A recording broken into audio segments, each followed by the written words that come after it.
बोलिए श्री प्राणनाथ प्यारे की जय।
Line in.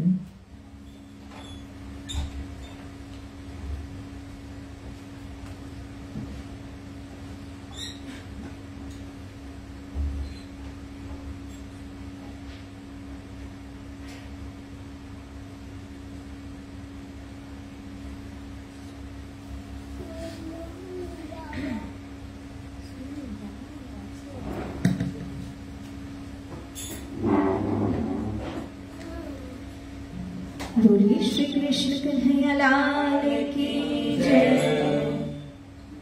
प्रथम लागू दो चरण को, धरिए न छुड़ायो क्षण, लंक तले लाल एड़िया, मेरे जीव के जीवना, मेरे जीव के जीवना, इन पाँव तले पड़े रहो, धनी नजर खोलो बातुना, पलना वालों निरखो नेत्रे, मेरे जीव के जीवना, मेरे जीव के जीवना। बोलिए श्री सतगुरु महाराज की जय। श्री प्राणनाथ प्यारे की जय। प्यारे सुंदर साहब जी, श्री वितक साहिब चर्चा और उसके अंदर में अब हम चौथे दिन में प्रवेश करने जा रहे हैं। साक्षात सिंहासन के ऊपर में विराजमान अक्षरातीत श्री राजश्यामा जी के पावन चरण कमल में हृदय से अखंड दंडवत प्रेम प्रणाम करते हैं एवं परम पूज्य परम वंदनीय प्रात स्मरणीय ब्रह्मदेव गुरु जी श्री दीनदयाल जी महाराज जी के पावन चरणों में प्रणाम कर आशीर्वाद लेकर के आप सभी के समक्ष यह विदित कथा आज के दिन की शुभारंभ करने जा रही है। तो आइए प्यारे सुंदर साथ जी, सबसे पहले हम चौपाइयों को दोहराते हैं और आज की नई नजर की शुरुआत करते हैं। आप सभी दोहराएंगे। श्री महामती कहे ए साथ जी, श्री महामती कहे ए साथ जी, भया चर्चा का बखत, भया चर्चा का बखत, अब तुम सुनियो चित दे, अब तुम सुनियो चित दे,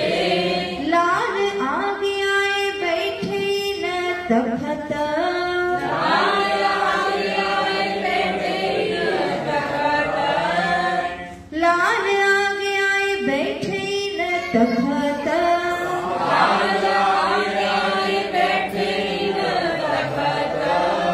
पहले 11 बरस और ऊपर 52 दिन काल माया ब्रह्मांड में खेले मिला निज जना खेले मिला निज जना बोले श्री प्राणनाथ प्यारे की जय। ता पीछे आए रास में इंड जुगमाया जागृत तहा विरह विलास दो देख के फिरे इत देख के फिरे इत। प्यारे सुंदर साथ जी, महंत बुद्धि के सागर महामती श्री प्राणनाथ जी एवं इनका आदेश प्राप्त करके स्वामी श्री लालदास जी महाराज, जिन्होंने ये अति सुंदर अति पावन वेदिक साहिब ग्रंथ की रचना हम आप सभी के उद्धार हेतु की हुई है, ऐसे महामती स्वरूप अब प्रसंग को आगे बढ़ाते हुए हमारी दृष्टि को और भी आगे ले जाते हुए कह रहे हैं कि अब तक आप लोगों ने विवरण सुना था 11 वर्ष और 52 दिन की ब्रजलीला का, जिसके अंदर धामधनी अक्षरातीत श्री कृष्ण जी बाल कृष्ण कृष्ण कन्हैया के स्वरूप में पधारते हैं और बड़ी ही मनमोहक नटखट माखन चोरी की लीला तो करते ही है, साथ साथ में सभी सखियों का ब्रिजवासियों का दिल चुरा लेते हैं। तो ऐसी अति सुंदर अति पावन ब्रज लीला को हम लोगों ने श्रवण किया था। हालांकि ये ब्रज लीला का वर्णन कोई ऐसा तो नहीं है कि जो दिन 2 दिन या घंटे 2 घंटे में पूरा किया जा सके, परंतु जितना भी हम लोगों ने श्रवण किया उसके अंदर हम लोगों ने उसका रसपान किया है। और भी समय समय में इस दीपक साहिब की चर्चा के चलते स्वामी श्री लालदास जी महाराज ने बार बार ब्रजरास की लीलाओं को दोहराया है।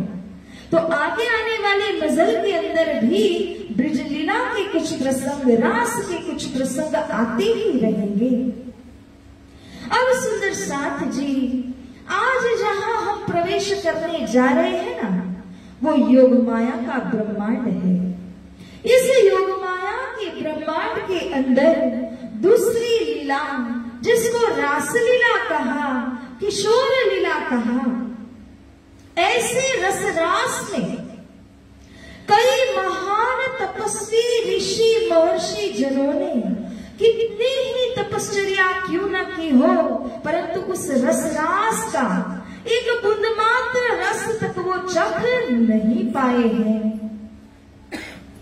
इसकी क्या वजह है, क्या कारण है? व्रज लीला जिसको सब कोई जानते हैं, सब कोई गाते हैं। आप श्रीमद् भागवत की कथा चर्चा के विषय में थोड़ा पता लगाइए, स्टैटिस्टिक्स देखिए, तो कितने कथाकार हैं जो अपने अपने भावना के अनुसार व्रज लीला जो कि भागवत में वर्णित है उसमें बहुत खूबी से उसका सविस्तार वर्णन कर लेते हैं। परंतु जब बात आती है रसरास लीला के वर्णन की, तो ये रास लीला का वर्णन कोई कर नहीं पाते हैं। मूल भागवत के अंदर में भी जो यदि आप देखें ना, तो रास लीला कितने में सीमित किया गया है? 5 अध्यायों के अंदर। जब हम अध्याय कहते हैं तो उसका मतलब होता है चैप्टर। कई अध्याय मिला करके एक स्कंद बनता है। पूरा एक स्कंद, 10वां स्कंद ब्रज लीला के वर्णन को दिया गया। लेकिन जहाँ रास लीला की बात आई तो लीला विशेष अगर आप देखने जाओ तो ब्रज से कई गुना गहरी, कई गुना विशाल रास लीला है। तो प्रश्न ये उठता है कि जब ब्रजलीला का वर्णन दशम स्कंद के अंदर में किया गया, तो रासलीला का वर्णन केवल 5 अध्याय में कैसे पूरा हो सकता है? श्री प्राणनाथ जी कहते हैं, व्रज नरसिंह रे वर्णव्यो, व्रजलीला वो नरसिंह मेहता ने आकर के पुनः यहाँ वर्णन किया। तो आप यदि हमारे रास ग्रंथ में देखेंगे तो पहले ब्रजलीला का पूरा सविस्तार वर्णन प्राणनाथ जी ने नहीं गाया है, नहीं किया है।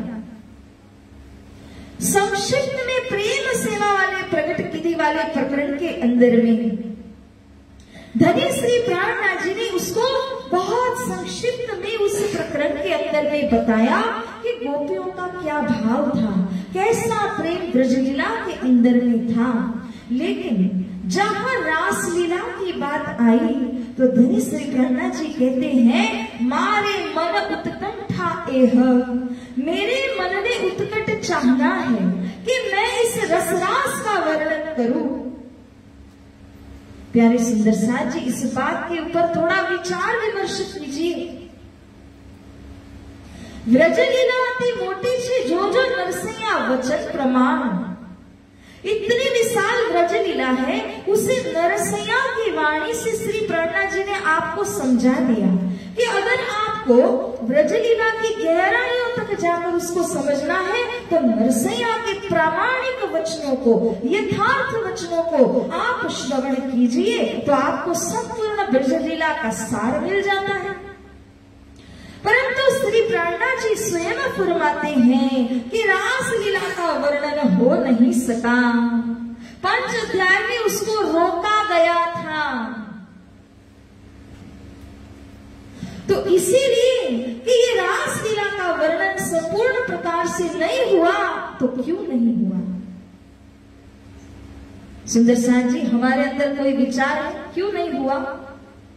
जब सुखदेव मुनि परीक्षित राजा के आगे वर्णन कर रहे थे तो ये रासलीला का प्रसंग तो उन्होंने उठाया, लीला में प्रवेश भी हुए, परंतु वर्णन पूरा क्यों नहीं हुआ? श्री राज जी का हुक्म नहीं था, देख ही नहीं पाए, हुक्म नहीं था, देख नहीं पाए, सही बात है, परंतु क्यों?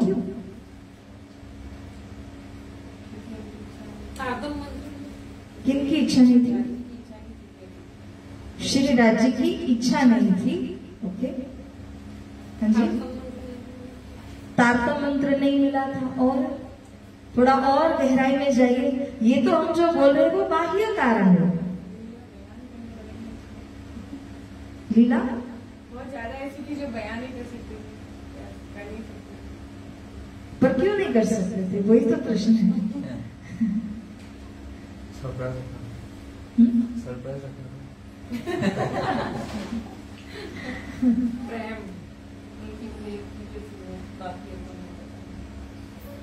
प्यारी सुंदर साथ जी, जो वर्णन करने वाले थे यानी कौन? सुखदेव मुनि। और जो वर्णन सुनने वाले थे वो कौन? यानी परीक्षित राजा। अब क्या कहा?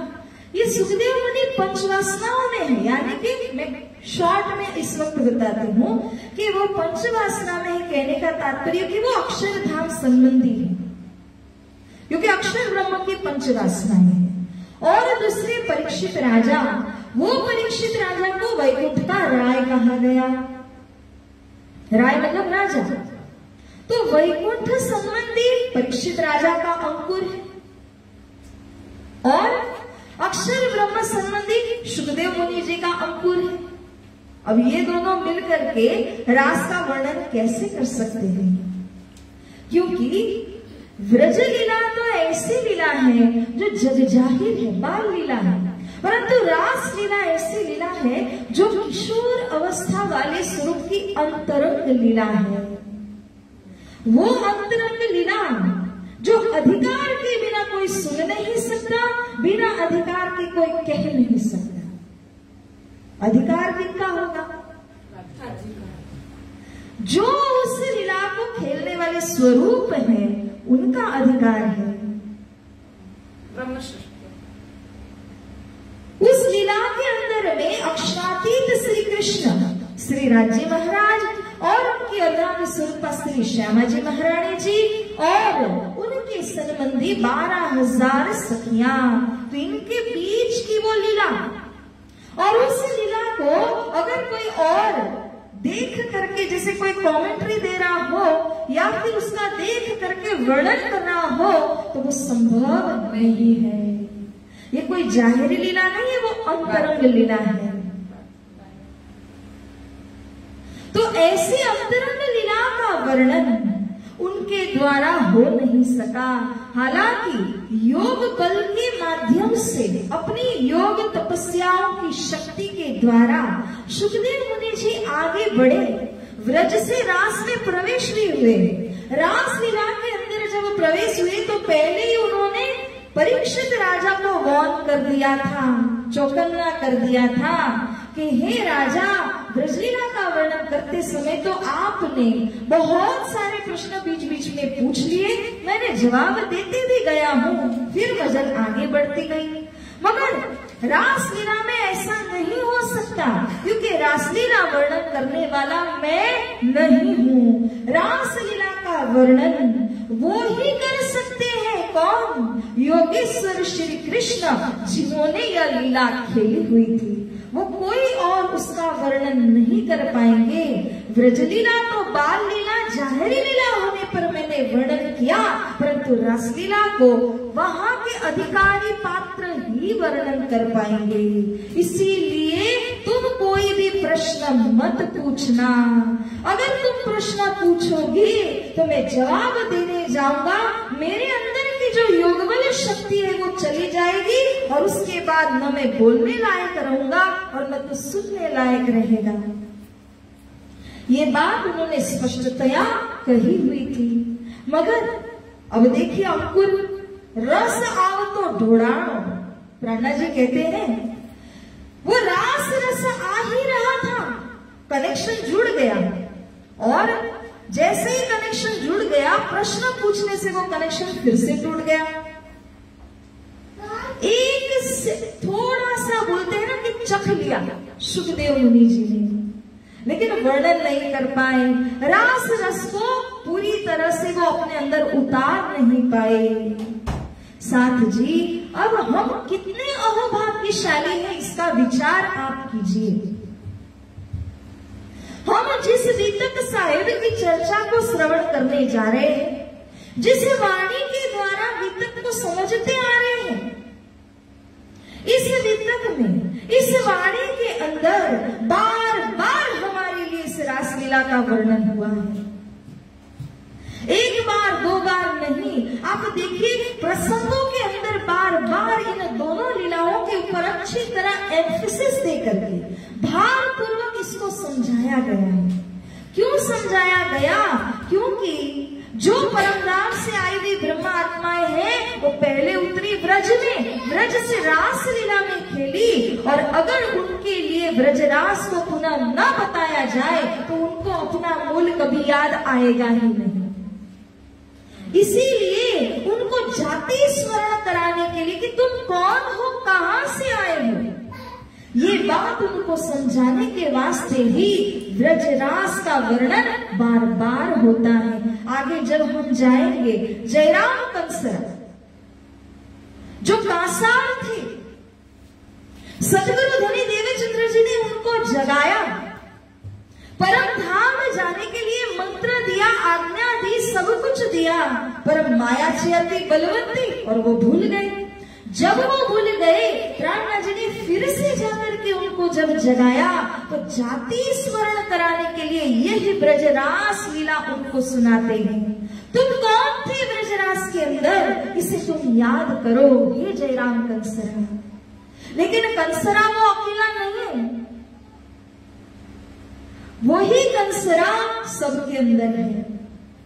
वो जयराम नाम के कंसरा, कासार, स्मिथ जिसको बोलते हैं, वो एक कैरेक्टर है, पर वो कैरेक्टर सबके अंदर है। वो भूलन सबके अंदर का भूलन है, वो उन अकेले के अंदर का भूलन नहीं है। सुंदर सार जी में इस लीला में प्रवेश होने के पहले भूमिका बांधने की कोशिश इसलिए कर रही हूं कि हम समझ सके कि रासलीला का महत्व क्या है।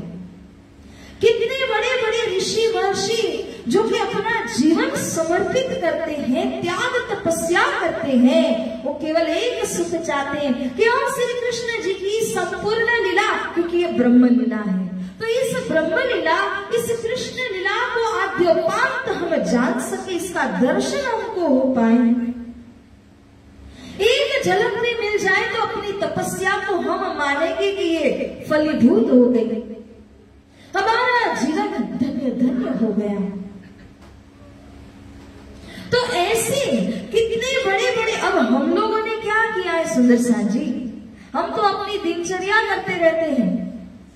श्री राज्य के लिए दिन में से कितना अंश हम लोग निकालते हैं, कितना समय हम लोग देते हैं। हमारे जैसे को ये रास रस मिल रहा है, देखो, और जिन्होंने अपना पूरा जीवन त्याग तपस्या में डाल दिया, उन्हें नहीं मिला। अब ये कृपा नहीं है तो क्या है?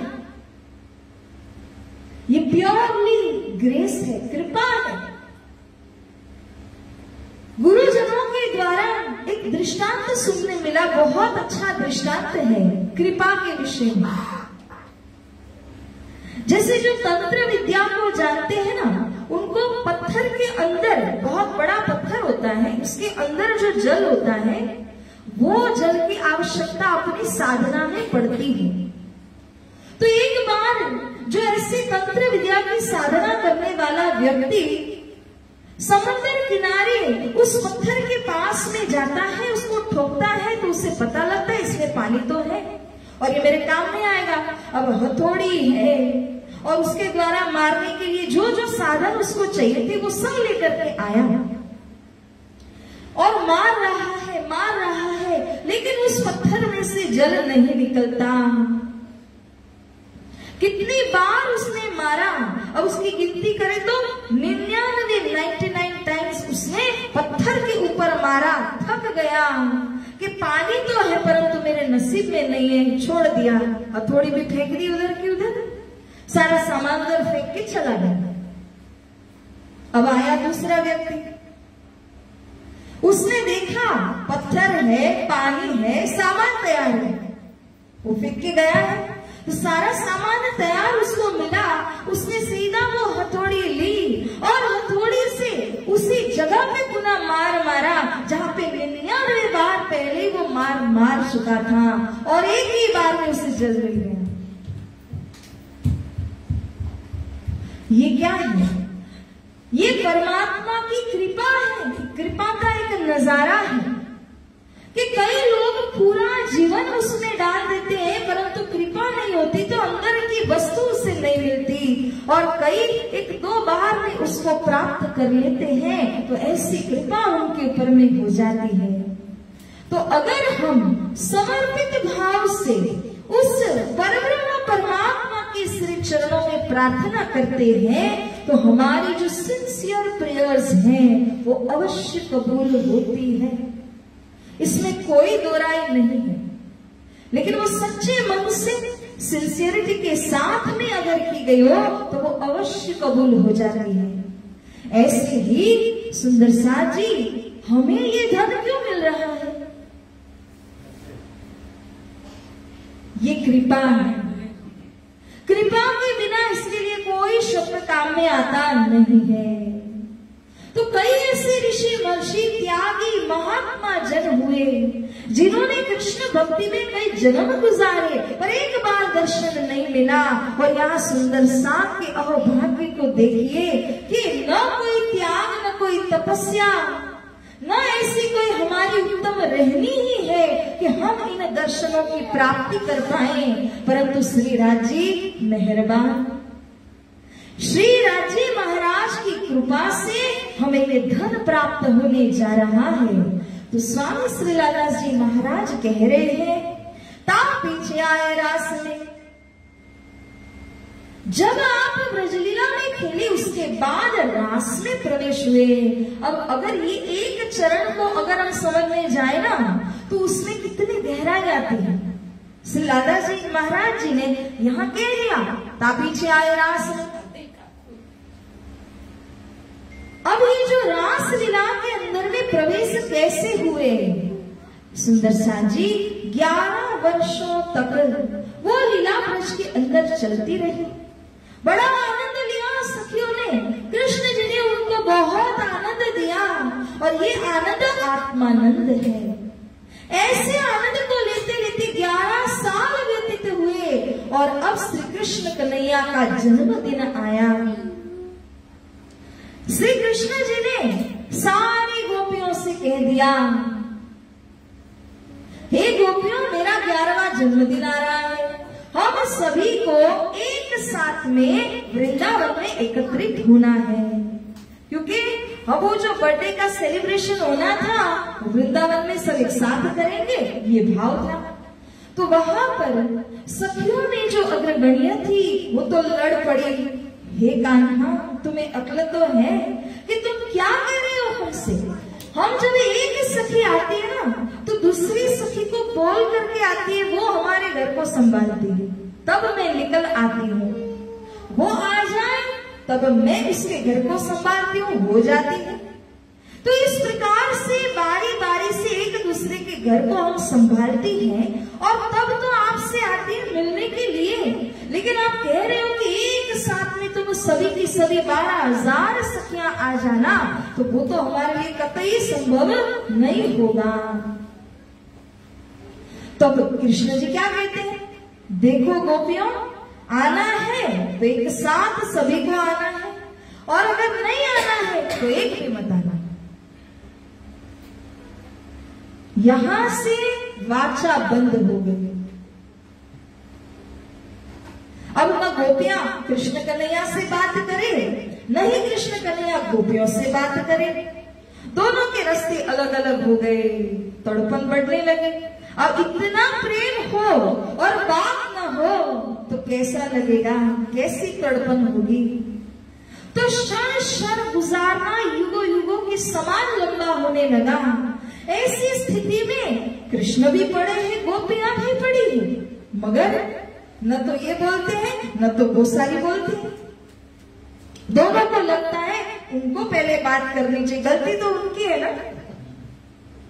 तो इसी वजह से पूरे 52 दिनों तक बोलचाल बंद रहा। और इस बीच में बहुत दिल के अंदर विरह तड़पन, जितनी तड़पन जितना विरह उतनी पवित्रता बढ़ती जाती है। ये विरह का ऐसा काम है कि जितना दिल में विरह वेदना से आप उनको याद कीजिए तो और दिल पवित्र हो जाता है, और पवित्र हो जाता है। और पवित्रता जहाँ होती है वहां सबसे बड़ा गुण क्या होता है कि वो आपका रास्ता निकाल देता है। घना जंगल हो, जाने के लिए रास्ता नहीं है, मगर ऐसे घने जंगल में से निकलने का रास्ता अगर आ जाए, मिल जाए तो क्या बात है। इसी प्रकार से विरह का काम क्या है कि जितना विरह तड़पन को आप अनुभव करते हैं, उतना ही जो भी मार्ग के अंदर आने वाली विघ्न बाधाएं हैं वो सब अपने आप हट जाती है, दूर हो जाती है, जिसके कारण से आप फोकस्ड हो जाते हैं, आप अपने लक्ष्य के ऊपर केंद्रित हो जाते हैं। तो प्यारे सुंदर साथ जी, ये 52 दिनों तक चला और उसके पश्चात 52वें दिन की जब संध्या होती है तब श्री कृष्ण जी ने अब विचार कर लिया कि अब तो मुझे यहाँ इस प्रकार से रहना नहीं है। क्यों? इसके पीछे भी वाणी के अंदर कारण बताया गया है। जब इसी तरह बोलचाल बंद रहा तो 52वें दिन के अंदर में श्री राजी महाराज ने अपनी जो शक्ति है उसको थोड़ा सा खींच लिया और कृष्ण जी को याद दिलाते हैं कि हे कृष्णा, तुम यहाँ पर क्यों आए हुए हो? उस लीला को आपने करना है। जब उनको यह अंदर से अनुभूति होती है तब वृंदावन की शोभा को उन्होंने देखा। 12 वन वहां पर थे, और उन 12 वनों में से एक वृंदावन था।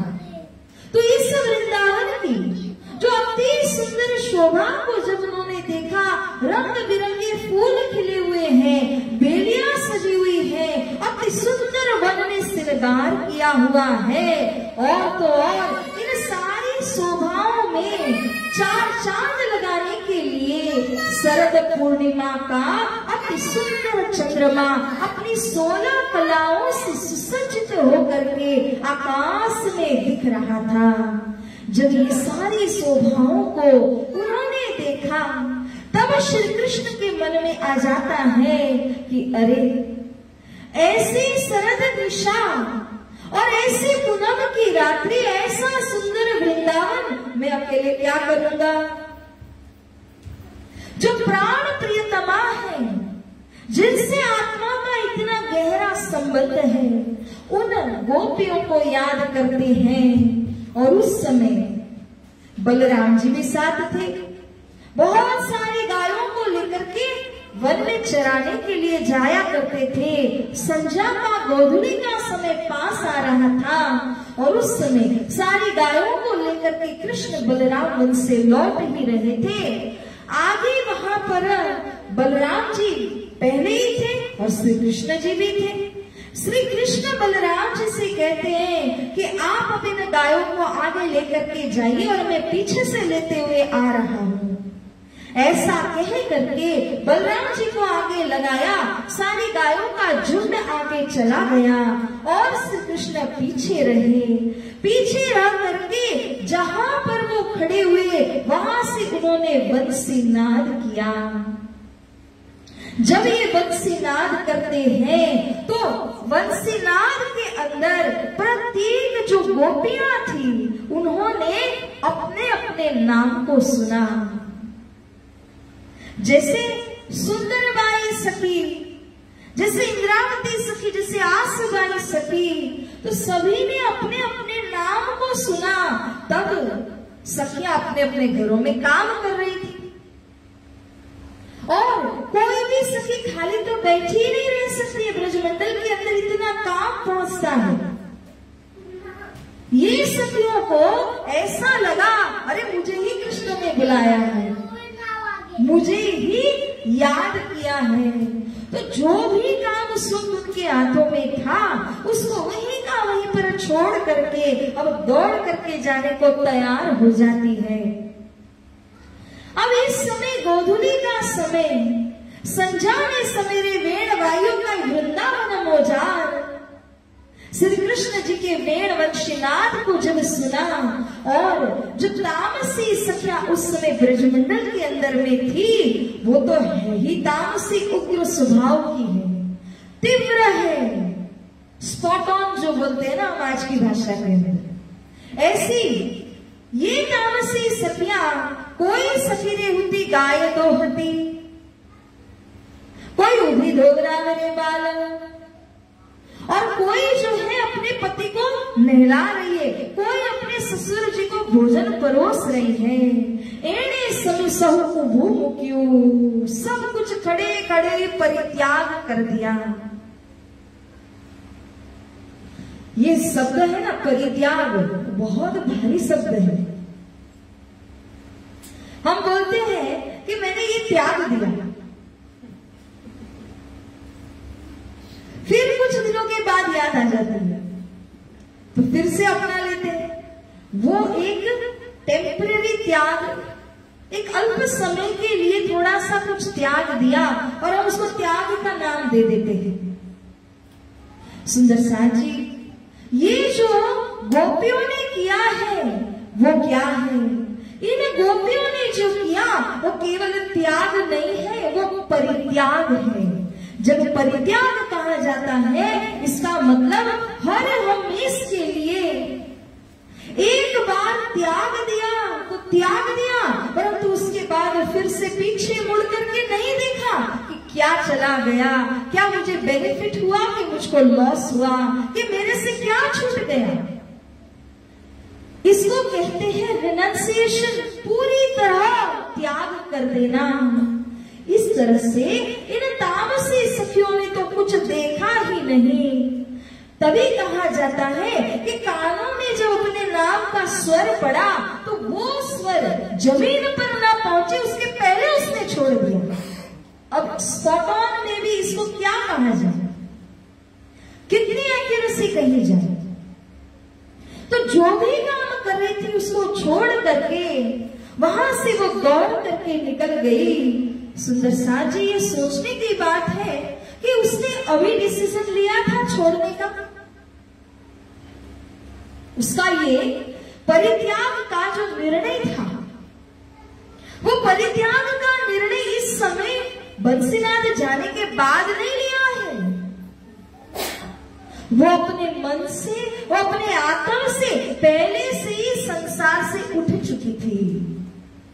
समय आने पर जब बुलावा आता है तो तुरंत छोड़ करके निकल गई, उसे समय नहीं लगा। संसार में देखिए तो ऐसे परित्याग करने वालों का उदाहरण कहां मिलेगा आपको, जिन्होंने उसी क्षण सब कुछ परित्याग कर दिया। कोई हमें कहे ना कि आप एक छोटी सी चीज को छोड़ के दिखाइए या त्याग करके दिखाइए, तो वो भी बड़ा मुश्किल होता है, वो भी हमें सोचने पर मजबूर कर देता है। हम हमारी तो क्या बात करें, सुखदेव मुनि जी हैं जिनको अवधूत कहा गया है, केवल लंगोटी बांध करके चलते ऐसे अवधूत, ऐसे महात्यागी संसार के बीच में यदि कोई है तो सुखदेव जी हैं। एक बार उन्हें पता चला कि वन में आग लग गई तो वो भी अपना कमंडल ढूंढने लगे। जाना तो है, भागकर निकलना तो पड़ेगा उस जगह से, क्योंकि आग लग चुकी है, खबर भी नहीं। परंतु निकलने से पहले मेरा कमंडल कहीं ना छूट जाए, ऐसे करके कमंडल को ढूंढने लगे और फिर उसको लेकर के चले। इतनी सी चीज भी ऐसे अवधूत कहलाने वाले उस दर्जा में है, परंतु फिर भी वह चीज नहीं छूटती है। तब गोपियों ने अपने घर परिवार को, बालकों को, हर चीज को वहां पर परित्याग खड़े खड़े ही कर दिया। क्यों? इसको अगर आप सही प्रकार से समझते हैं तो उनके अंदर का जो प्रेम था वो परम धाम का है, उनका जो संबंध है वो परम धाम का है। इसीलिए झूठ संबंध को परित्याग किया, सत संबंध को पकड़ लिया। सुंदर सा जी, कितनी गहराई की बात है, इसको सोचिए। और श्री प्राणा जी तो हमें यही कहते हैं, एड़े पगले आपने चालिए, काय पगला एरे प्रमाण सुंदर साथ जी। ये तो प्रामाणिक पगला है, पगला यानी फुटस्टेप्स। गोपियां जिस प्रकार से चल करके ब्रज से रास में पहुंची वो प्रामाणिक फुटस्टेप्स है, उनको अच्छी तरह आप फॉलो कीजिए।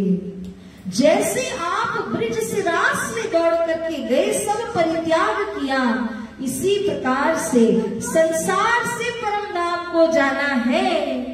और अगर ऐसी तीव्रता अपने अंदर में नहीं होगी तो संसार को परित्याग करना कोई मामूली बात नहीं है। कौन कर सकता है परित्याग? जो जल कमलवत रहता हो, जल में है लेकिन कमल की तरह है, कीचड़ में है, बॉर्न एंड बॉटम उसी में है, लेकिन कीचड़ से उसका कोई लेन देन नहीं है, कोई कनेक्शन ही नहीं है, वो बस खड़ा है उसके ऊपर में।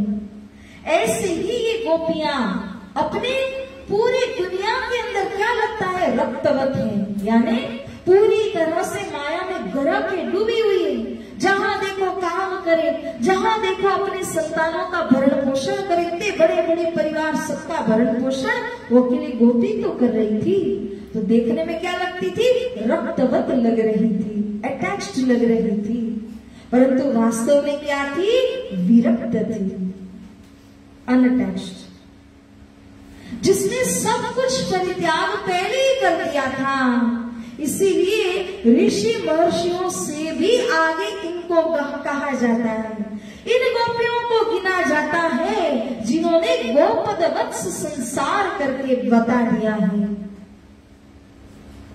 हम लोगों ने तामस सखियों की बात को सुना, अब राजसी सखियों के विषय में सुनते हैं। तो राजसी सखियां जब कान में स्वर पड़ा, अपने अपने नाम को उन्होंने सुना, तो नाम सुनते ही अब लगा कि अरे कृष्ण कन्हैया मुझको बुला रहे, मुझे जाना तो है, लेकिन ऐसे हालत में कैसे जाऊं, थोड़ा सज संवर के जाऊं।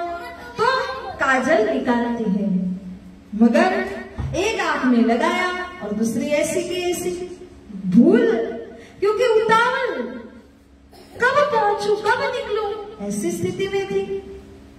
एक कान में बाली पहनी, दूसरी ऐसी की ऐसी, पायना भूषण काने तेरिया कान तड़ारे चरण, पैरों के डायल पहनने के लिए कानों में लगा दिया और कान की जो कोई आभूषण थी उसको पैरों में लगा के दौड़ पड़ी ये राजसी सखियां।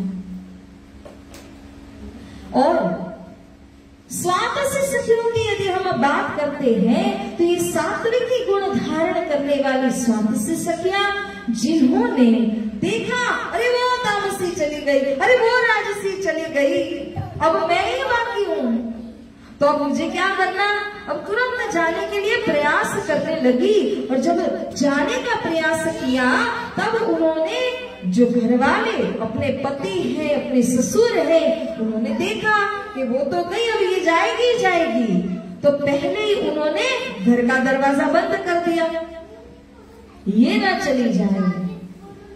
अब इस बात को वो सहन नहीं कर पाती है और वहीं की वहीं उनके अंदर कृष्ण जी को मिलने की जो आतुरता है वो इतनी बढ़ जाती है और अपने घर परिवार वालों के प्रति गुस्सा आता है, क्रोध आता है, क्यों मुझको रोक रहे हैं। श्री प्राणा जी कहते हैं विरह तामस रे भेड़ा थया।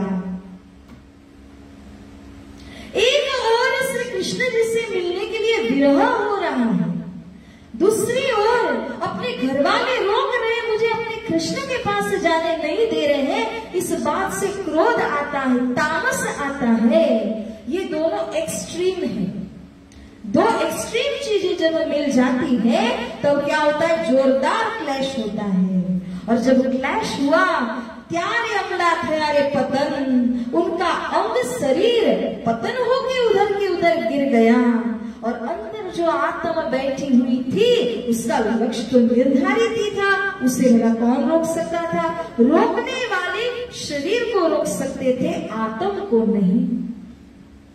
तो वो तामसियां पहले चली, राजसियां फॉलो करके मिली और स्वात्सी सखियां शरीर नहीं मिली परंतु अपने शरीर को परित्याग कर दिया तो आत्म रूप में जाकर के उनसे मिलती है। सबका लक्ष्य तो वही है, कृष्ण कन्हैया, जहां से वंशी नाद हुआ वहां पर दौड़ करके चली गई। अब साथ जी यहाँ पर कृष्ण कन्हैया मिलते हैं, उनसे ही तो मिलने गई थी।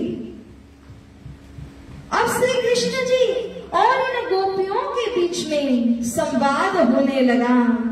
श्री कृष्ण कन्हैया कहते हैं अरे मेरी प्यारी गोपियों, क्या बात है, आप लोग सभी तो कुल वधुआनार हो, मतलब कि अपने कुल के नाम यश कीर्ति को बनाए रखने वाले। उस समय महिलाएं कैसी थी, सती की भांति अपने कुल की मर्यादा में रहने वाली थी, तो उनको कहते हैं कुल वधू। ऐसे आप कुल वधुआ नार, संध्या का समय, मैं पर पुरुष हूं, आपके पुरुष कौन है, आपके पति हैं, मैं तो पर पुरुष हूं और आप सभी घर बार छोड़ करके वन जंगल में आई हो एक पर पुरुष से मिलने के लिए। आपके कुल की मर्यादा का क्या होगा, आपको लोग कितने ताने देंगे, सोचो तो जरा। और तो और अगर आप यहाँ से अब लौट के जाओगे, अभी संध्या तो हो ही रही है, जाते जाते रात हो जाएगी, इतना वन जंगल पार करके जब तुम जाओगे तो निशाचरी जीव बोल श्री जी त्यारे था से भयंकर, वो निशाचर प्राणी इतने आवाज करेंगे ना कि आप लोग परेशान परेशान हो जाओगी, डर जाओगी, बेहोशी हो जाओगी, कैसे जा पाओगी? जल्दी जाओ। लौटा दिया। श्री कृष्ण कहते हैं क्यों आई हो? अच्छा अब समझ में आया, वन की शोभा देखने आई हो, क्योंकि आज शरद निशा है, पूनम की रात्रि और इतना सुंदर वृंदावन। तो वृंदावन कैसे सुसज्जित होगा, कितना सुंदर लगता होगा, ये देखने के लिए ही तुम आई हो। देख लिया ना, बहुत सुंदर लग रहा है, अब जाओ। जाओ करके भेजने लगे। अब सारी गोपियां तो फटी आंखों से देख रही है, पहले नाम लेके बुलाते हैं। हम सब कुछ छोड़ करके चली आई तो जाने को कह रहे। अरे कृष्ण तुम्हें क्या हुआ है, तुम क्या बोल रहे हो? हम आपके खातिर सब कुछ परित्याग करके आ चुके हैं और आप हमें जाने की बात कर रहे हो। श्री कृष्ण कहते हैं अरे मेरी प्यारी गोपियों, मैं आपका हित सोच रहा हूँ, अच्छा सोच रहा हूँ। कल को आप जाओगी, कोई दो चार लोग आपको देख के उंगली बताएंगे, आपको ताने देंगे, तो मुझे अच्छा लगेगा क्या? इसीलिए मैं आपका हित सोचता हूँ, चली जाओ। जैसे ही चली जाने का वचन कानों में पड़ा, स्वात सी को चक्कर आकर के गिर गई, सहन नहीं कर पाई। कृष्ण कहते चली जाओ। अरे हम तो अपना शरीर छोड़ के आ गए, अब कैसे चली जाए? राजसी सखियों को अब चक्कर आने लगा। चक्कर आकर के हम बीपी लो हो जाए तो बैठ जाएंगे धड़ाम से, कुछ समझ में नहीं आएगा, आंखों के सामने अंधेरे आने लग गए। कृष्ण क्या बोल रहे हैं? लेकिन जब खड़ी रही और जिसने जवाब दिया, जिसने फाइट किया, तामसिया झुंझार, लड़ाकू है वो। झुंझार यानी लड़ाकू है। प्राणा जी की वाणी में कहा है कि वो श्री कृष्ण की बात को ऐसे ही स्वीकार नहीं कर रही है। उन्हें मालूम है गलती हमारी है, सखियों की है। क्यों? श्री कृष्ण जी ने सुबह से वो वन में गए हुए हैं और जब संध्या का समय हुआ उस समय उन्होंने वंशीनाद किया, उन्होंने हमको याद किया, उन्होंने नाम लेकर के पुकारा, तब हम आए हैं। हमें कब आना चाहिए था? पहले ही आ जाना, अपने मन से आना चाहिए था कि समय हुआ तो चलो श्री कृष्ण कन्हैया के साथ में लीला करेंगी, बात करेंगी, इसके लिए पहले आना चाहिए था अपने मन से। लेकिन कब आई? जब वाले तेड़े काड़िया वाला जी ने बुलाया तब आई। अगर वो नहीं बुलाते, वंशीनाद नहीं होता तो फिर भी नहीं आती। तो गलती किसकी? तामसियों ने समझ लिया गलती अपनी है, इसलिए कृष्ण नाराज होकर के कह रहे हैं चली जाओ। तो तामसिया लड़ने लगी, हे कान्हा तुमने नाम लेकर के क्यों बुलाया? हम तो अब आपके लिए सर्वस्व परित्याग करके आ चुकी है और अब आप कहते हो कि चली जाओ। श्री कृष्ण कहते हैं प्यारी गोपियों, मैं आपको अब उदाहरण देकर के शास्त्र प्रमाणों से समझाता हूं। शास्त्र क्या कहते हैं? आप कुलवधुआ हो ना, तो आपको शास्त्रों की बात को मानना पड़ेगा, स्वीकार करना पड़ेगा। और शास्त्र के अंदर ऐसा कहा गया है कि जो पत होए आंधड़ो, जो पत होए कोड़ियो, जो पत होए पागड़ो, तो ही तेरे नम के जो होए कुलवंती नार। अगर पति के अंदर किसी भी प्रकार की कोई कमी है, वो लूला है, लंगड़ा है, पागला है, अंधा है, अरे जन्म भर का दरिद्र इंसान ही क्यों ना हो, पति है, संबंध जुड़ चुका है, तब आप अपने पति को छोड़ नहीं सकते। उनकी सेवा करना आपकी फर्ज है, आपका कर्तव्य है। इसीलिए सखियों शास्त्र ऐसा कह रहे हैं, मैं आपको शास्त्रों से समझा रहा हूं कि अवगुणी पति को भी परित्याग नहीं करना चाहिए। और आप लोगों ने क्या किया? बच्चों को रोता छोड़ के आ गए। पति के जो भी उनके माता पिता हैं उनकी सेवा करना छोड़ करके तुम आ गए। ये क्या तुमको शोभा देता है? क्योंकि तुम कौन हो? कुलवधू नार। जब यहाँ श्री कृष्ण कन्हैया ऐसे ऐसे उदाहरण देने लगे, वहां तामसी तो डट के खड़ी है, कब इनके उदाहरण पूरे होंगे और कब हम इसका जवाब देंगे? जवाब तैयार है। तामसी सखिया कहती है, बालाजी और भी कुछ कहना है कि हो गया आपका डायलॉग? हाँ हो गया, बताओ। तब तामसी सखियों ने जवाब में कहा कि हे कृष्णा, अवगुण पद नव मुकु, तो गुण धनी मुकिए केम जी, है ना? जब आप कहते हो पति में इतनी कमियां हो, खामियां, तो भी उसको मत छोड़ना। हे कृष्ण, आपके अंदर तो कोई कमी नहीं है, कोई खामी नहीं है, कोई अवगुण नहीं है, तो अवगुणी पति को नहीं छोड़ सकते, तो गुण धनी मुकिए केम जी, गुणवान धनी हो उसे कैसे छोड़ सकते हैं हम? तब मां अवगुण किहा छे, बताओ आप में कौन से अवगुण है? कोई है आपके अंदर अवगुण? तमे का कहो हमने एम जी, आप ऐसे ऐसे उल्टे सीधे शास्त्र के उदाहरण लेकर के हमें क्यों समझा रहे हो? हे कृष्ण कन्हैया, हम इन उदाहरणों को कतई मानने वाले नहीं है। आपने हमारा उत्तर प्राप्त कर लिया, और अगर आप कहते हो कि वो आपके पति है, तो इस बात का भी जवाब सुन लीजिए। कल हमने एक चौपाई कही थी, याद कीजिएगा। फड़ रोप्यो आंबो तम तणु, बाण काठा कुटुंब पाखल, बीजो झांपो रखो करे का श्योरे संबंध ते सुफल। एक माली ने बीज बो दिया, वृक्ष को वो तैयार कर रहा है, वृक्ष को उसने पूरा वो कांटेदार जाली लगा दी, फेंसिंग कर दिया है, हर तरह उसको प्रोटेक्शन दे रहा है, परंतु वो किसके लिए? वो जो उस गार्डन का मालिक है, उस मालिक के लिए वो माली काम कर रहा है, उसके लिए वो फल नहीं है, उसका वो वृक्ष नहीं है। इसी प्रकार से हे कृष्ण कन्हैया, वो जो माली है वो तो हमारे पति है, लेकिन आत्म के धनी सर्वस्व के मालिक तो आप हैं। इसीलिए हे कृष्ण, आपको छोड़ करके हम कहीं पर भी जाने वाले नहीं हैं।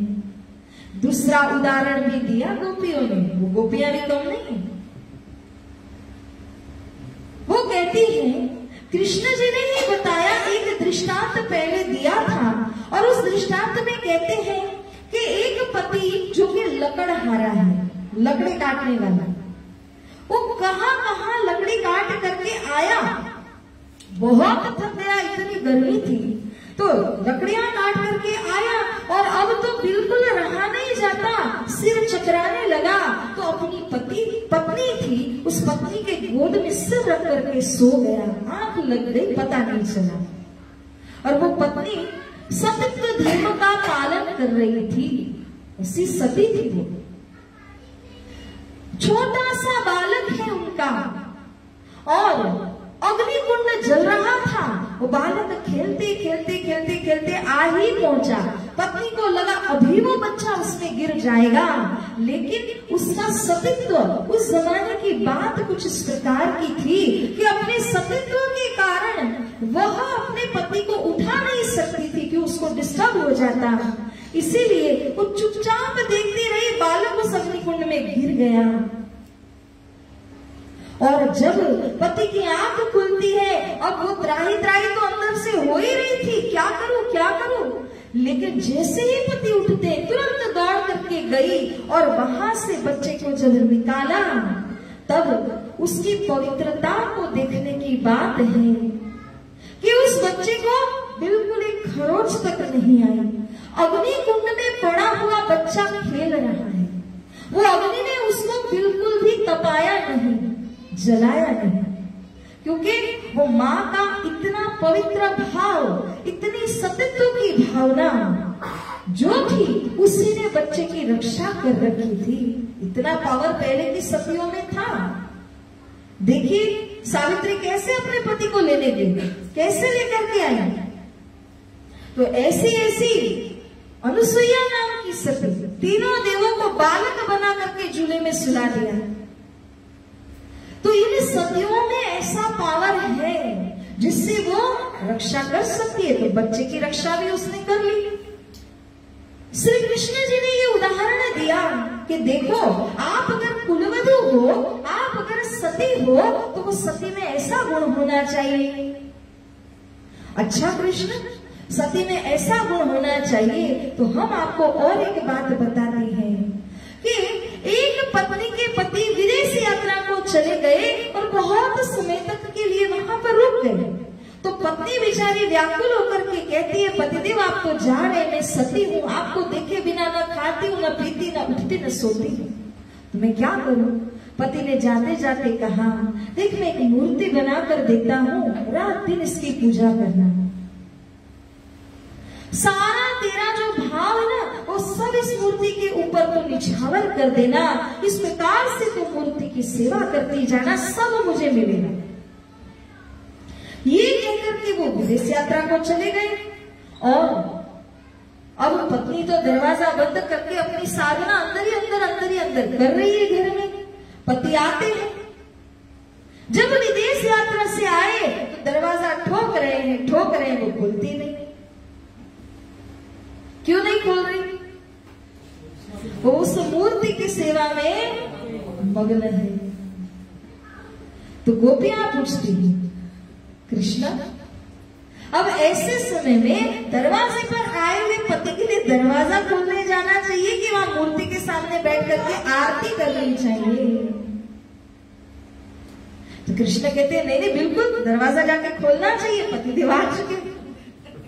हाँ, तो आपने हमारे प्रश्न का उत्तर दे ही दिया ना। हम वही तो कह रहे हैं कि आज तक हमने मूर्ति की पूजा ही की, लेकिन जब हमारे वास्तविक धनी हमको मिल ही गए हैं तो हम काहे को मूर्ति पूजा करें? अब हमारा लक्ष्य बदल चुका है, हमें हमारे आत्म के धनी मिल चुके हैं, तो हे कृष्ण, हे कान्हा, क्यों हम उनकी पूजा में समय को व्यर्थ गवाएं? हमारे आत्म के धनी तो आप ही हो, आपको पूजने से हमारा उद्धार होने वाला है। इस तरह से जब गोपियों ने सारे प्रश्नों का उत्तर दिया, उसके बाद ये तामस सखियां कांपती हुई गिर जाती हैं। ये भी जमीन के ऊपर पड़ गई, गिर गई, क्योंकि कितनी उग्रता से, कितने आवेश से जवाब दिया होगा। कृष्ण को जवाब देना कोई छोटी बात है?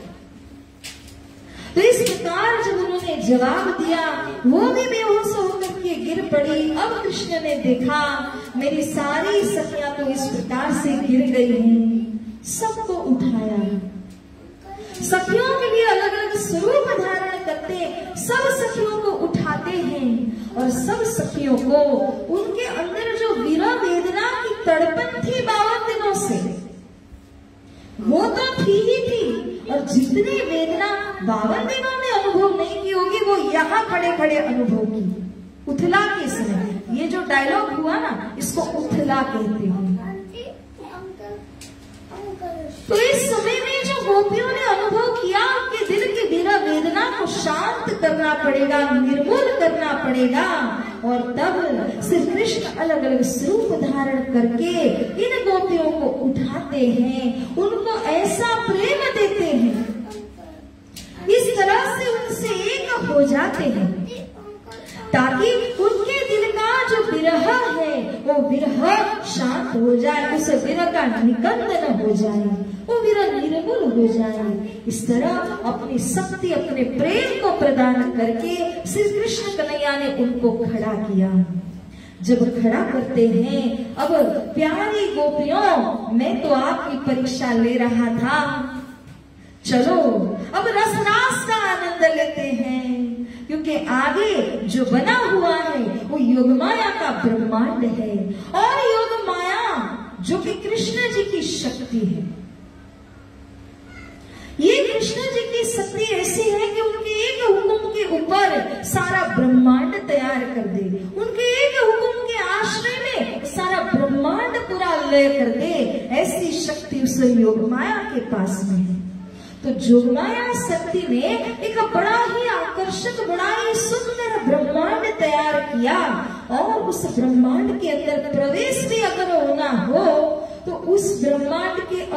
शरीर को धारण करना पड़ेगा, उसके बिना वहां पे प्रवेश नहीं हो पाएंगे। और जैसे यहाँ से चांद पे जाते हैं तो वहां अलग सूट पहनना पड़ेगा, यहाँ के धोती कुर्ता पहन के जाएंगे तो क्या होगा। तो वहां के अनुकूल जो भी शरीर, जो भी अलंकार वस्त्र है, उसको धारण कराना पड़ेगा। इसी संदर्भ में हम जो प्रकरण वाणी के अंदर में पढ़ते हैं, योग मायानो देह धरीने श्री श्यामा जी थया तैयार रे, तत्क्षण तेने ठामे मार साथे की घोषिनगार रे। ये रसरास में प्रवेश होते समय जो योगमाया नाम की शक्ति थी, उस योगमाया शक्ति ने सारी सखियों का तन परिवर्तन कराया। क्योंकि तांसी राशि कालमाया के ब्रह्मांड से आई थी, कालमाया का शरीर है उनका। ब्रह्मांड लीला कहाँ होनी है? योगमाया के अंदर होनी है। तो योगमाया शक्ति ने योगमाया ब्रह्मांड बनाया और योगमाया ब्रह्मांड के शरीर को अब धारण कराना है। स्वात्सी सखियों का तो वैसे ही वजूद नहीं था, तो तीनों प्रकार की सखियों को जोगमाया शक्ति ने जोगमाया का शरीर भी धारण कराया, वस्त्र और अलंकार भी धारण कराया। अब सब कोई तैयार है, श्री कृष्ण जी भी तैयार हैं और सब मिल करके अब रासलीला में प्रवेश होते हैं। जब रास में प्रवेश हुए तो वहां पर 12 अलग अलग वन थे, उसमें से संपूर्ण वृंदावन का कृष्ण जी ने सारी गोपियों को दर्शन कराया। उसकी जो शोभा सुंदरता है, उसमें जो कई प्रकार के वृक्ष लताएं पौधे इत्यादि जो कुछ भी उस वृंदावन के अंदर में था, उस सब का दर्शन कृष्ण जी ने उनको कराया। और उसके बाद एक के बाद एक रामते वहां पर होने लगी। श्री कृष्ण जी ने ऐसे ओसिकल वचन सखियों को कहे, ऐसे विनम्रता के वचन सखियों को कहे। जब वो सखियां विरह के मारे गिर पड़ी थी तो उनको पुनः जगाना था, अपना जोश देना था। तब श्री कृष्ण जी ने विनम्रता के वचन उनको कहे। श्री प्राणा जी कहते हैं रासलीला के अंदर ये ओसिकल वचन सुखदेव मुनि ने लिखे हैं कि कृष्ण जी ने क्या कहा था, परंतु मैं उनकी धनियाणी हूं। श्री प्राणा जी के अंदर कौन सखी है? श्री इंद्रावती। तो वो इंद्रावती सखी के माध्यम से धामधनी की जो शक्तियां संसार में लीला करने के लिए आई। अब वो तो इंद्रावती सखी है और अपने धनी के कहे हुए वो ओसिकल वचन अपने जुबान से नहीं कह सकती, क्योंकि वो अर्धांग है, वो अंगना है। इसलिए श्री जी ने ये वचन वहां पर रासलीला में नहीं दोहराए, लेकिन ये वचन भागवत में मिलते हैं कि कृष्ण जी ने जो विनम्रता से सखियों को कहा कि चलो अब तुम मेरे साथ रासलीला करने के लिए, ये तो मैं आपकी परीक्षा मात्र कर रहा था कि आपके अंदर माया का लेश तो नहीं रह गया, ये देखने के लिए ही मैंने आपकी परीक्षा की थी। वास्तव में मैंने आपको बुलाया ही इसलिए कि इतनी सुंदर वृंदावन को, इतनी सुंदर ये शरद पूर्णिमा की रात्रि को जब मैंने देखा तो आप सबकी बहुत याद आई और तब लगा कि मेरी गोपियों के बिना इस सारे वन के अंदर मैं अकेला क्या करूंगा। तब मैंने आपका स्मरण किया सखियों। अब यहाँ पर अलग अलग रामते खेलने लगे। जो भी गोपियों के अंदर उत्कट चाहनाएं थी, उन प्रत्येक चाहना को श्री कृष्ण जी पूर्ण करने के लिए अलग अलग प्रकार के रामते उनके साथ में करने लगे। कभी आंख मिचावने की रामत करने लगे, कभी दौड़ा दौड़ की रामत, कभी फुदड़ी फरने की रामत करने लगे। ये सारी रामतें आपको श्री रास ग्रंथ के अंदर वर्णित मिलती है। जब मूल में सुखदेव जी वर्णन करने लगे तो ये वर्णन नहीं हुआ था, ये सारा वर्णन श्री प्राणा जी के मुखारविंद से ही हुआ। इसीलिए रसरास का वर्णन कहीं नहीं मिलेगा। रसरास का वर्णन केवल और केवल इस तारतम वाणी के अंदर प्रथम ही ग्रंथ शिवरास ग्रंथ के अंदर में मिलेगा। साथ जी ऐसी अलग अलग रामतों को खेल रहे थे। अब यहाँ तहा बिरा बिलास को देख के फिरे इत रासलीला के अंदर दो चीजों का अनुभव करवाया, विलास और विरह। जैसे यहां से हम कोई फॉरेन नेशन में जाते हैं जो बहुत खूबसूरत है, तो हम जितनी भी पैसे वगैरह लेकर के गए होते हैं उसी अनुसार हम वहां पे विलास कर सकते हैं, वहां की चीजों का अनुभव कर सकते हैं, लग्जरीज को प्राप्त कर सकते हैं। ये क्या होता है? विलास करना। वैसे ही कालमाया ब्रह्मांड से गई हुई सखियां योगमाया ब्रह्मांड के अंदर में प्रवेश होती है, तो वहां पर जाकर के योगमाया ब्रह्मांड की जो लग्जरीज हैं, जो आनंद है वहां का, उसको अनुभव करने लगी। साथ में कृष्ण कन्हैया, किस बात की कमी है? तो ऐसे विलास की भी अनुभूति उन्होंने बहुत की। लेकिन कहानी में थोड़ा ट्विस्ट एंड टर्न है। यहाँ पर रास लीला करते करते प्रेम इतना बढ़ने लगा कि वो प्रेम पराकाष्ठा में पहुंच गया। पराकाष्ठा यानी अपने पीक पॉइंट पे पहुंच गया। अब उससे आगे प्रेम में जाने की कोई जगह ही नहीं। ऐसे पराकाष्ठा में वो प्रेम पहुंचता है और श्री कृष्ण कन्हैया गोपियों के बीच से अंतर ध्यान हो जाते हैं। ये अंतर ध्यान की लीला भागवत में भी वर्णित है। भागवत के अंदर ये पहलू बताया है शुकदेव मुनि जी ने कि कृष्ण अंतर ध्यान क्यों हुए। तो इसका वर्णन वो ऐसे करते हैं कि जो गोपियां थी वो अहंकार में चूर हो गई कि कृष्ण कन्हैया तो हमारे बन गए, अब तो कृष्ण हमें छोड़ के कदापि जा ही नहीं सकते, छोड़ ही नहीं सकते, इतना प्रेम हमारे आपस में हो चुका है। तो गोपियों को इस बात का अहंकार हो गया। शुकदेव मुनि लिखते हैं भागवत के अंदर, और जहां अहंकार है वहां प्रभु नहीं हो सकते हैं। तो उनके उस अहंकार की वजह से प्रभु ने सोचा, कृष्ण जी ने सोचा कि अब मुझे इनको सबक सिखाना ही पड़ेगा। तब जाकर के कृष्ण जी लीला करते करते अंतर ध्यान हो जाते। श्री कृष्ण जी राधिका जी को लेकर के लीला कर रहे थे। उस समय राधिका जी को लगा अरे कृष्ण है तो मुझे चलने की क्या आवश्यकता। तब कृष्ण जी ने पहचान लिया, कहते राधिका जी क्या मैं आपको उठा लूं? हाँ हाँ, मुझे अपने कंधे पर उठा लीजिए। तो इस प्रकार से जब कहा तो कृष्ण जी ने देखा कि इनके अंदर तो अहंकार की भावना आ रही है, और जैसे ही कृष्ण कहते हैं बैठ जाइए तो कृष्ण नीचे बैठे और उनको कहा अब आप कंधे पे बैठ जाइए। जैसे ही वो बैठने के लिए आगे बढ़ी कि कृष्ण अंतर ध्यान हुए, राधिका जी गिर गई। तो राधिका जी ने देखा अरे कृष्ण तो अंतर ध्यान हुए, अब तो बेचारी बौखला सी गई, क्या करूं, कहां ढूंढूं, मेरे नजर के सामने अंतर ध्यान हुए हैं। तब रोने लगी। सारी गोपियां अलग थी, वो ढूंढने लगी, न तो राधिका जी दिख रही है न कृष्ण दिख रहे, जरूर साथ में होंगे। तो ढूंढ रहे, ढूंढते ढूंढते ढूंढते कहां गई, आ पहुंची। आके देखती है तो उनका दिल बैठ गया क्योंकि राधिका अकेली थी। तो कृष्ण कहां गए?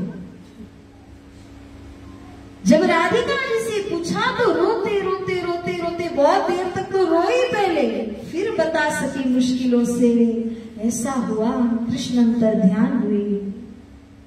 तो ये अंतर ध्यान का प्रसंग हुई है, लेकिन ये प्रसंग के ऊपर जो निराकरण है वो अलग है।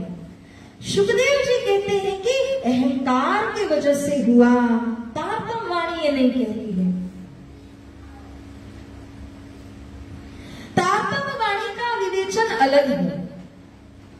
तारतम्य का कहना है कि मूल के अंदर यानी जहां तीसरी भूमि में प्रेम संवाद हुआ, वहां पर ही श्रीराज जी ने पहले ही कहा था मैं आपको 3 ब्रह्मांड दिखाऊंगा, तीनों में लीला होगी। और श्री राज जी को ये भी बताना था सखियों को कि असत जड़ दुख क्या होता है। अब सोचिए, जब बंसीनाद हुआ और उस समय स्वात्सी सखियों को कितना दुख हुआ तो उनको शरीर छोड़ना पड़ा, है ना। तो जब बंसीनाद का समय होता है, रास के अंदर जाते समय जो स्वात्सी सखियां थी उन्होंने तो असत जड़ दुख की अनुभूति कर ली। उनका जो मन में जो था कि असत जड़ दुख कैसा होगा तो ऐसा होगा, उनका पूरा सेटिस्फेक्शन हो जाता है। किंतु राजसी और तारसी सखियों को अभी भी मन में इच्छा है जानने के लिए। तब राजसी जो सखियां थी उनको असत जड़ दुख का अनुभव कराने के लिए उथला करते हैं श्री कृष्ण। जब उथला किया उसमें सातसी भी गिर गई, राजसी भी बैठ गई, दोनों ने दुख का अनुभव किया, तामसी ने तो फिर भी नहीं किया। तो तामसी को दिखाना पड़ेगा दुख क्या होता है, तब अंतर ध्यान हुए। ये तारतम्य का कारण है। श्री इंद्रावती सखी जी ने यह कारण समझाया है। तो प्यारे सुंदर साथ जी, ये अंतर ध्यान की लीला ऐसी हुई कि रंग में भंग हो गया। कितना रंग, कितना आनंद हो रहा था रास लीला के अंदर, और एकदम से हीरो ही गायब हो जाए तो क्या हालत हो जाएगी। बिल्कुल रंग में भंग हुआ और अब गोपियों की ऐसी दयनीय स्थिति हो जाती है कि हर जगह जहां जाकर के देख रही है, ढूंढ रही है, पूछ रही है। पत्ते पत्ते के नीचे उन्होंने छान मारा कि कहीं कृष्ण छिपकर के तो नहीं बैठे। रेत कणों के ऊपर उनके पदचिन्ह को ढूंढती रही, कहां गए होंगे इस बात को देखने के लिए।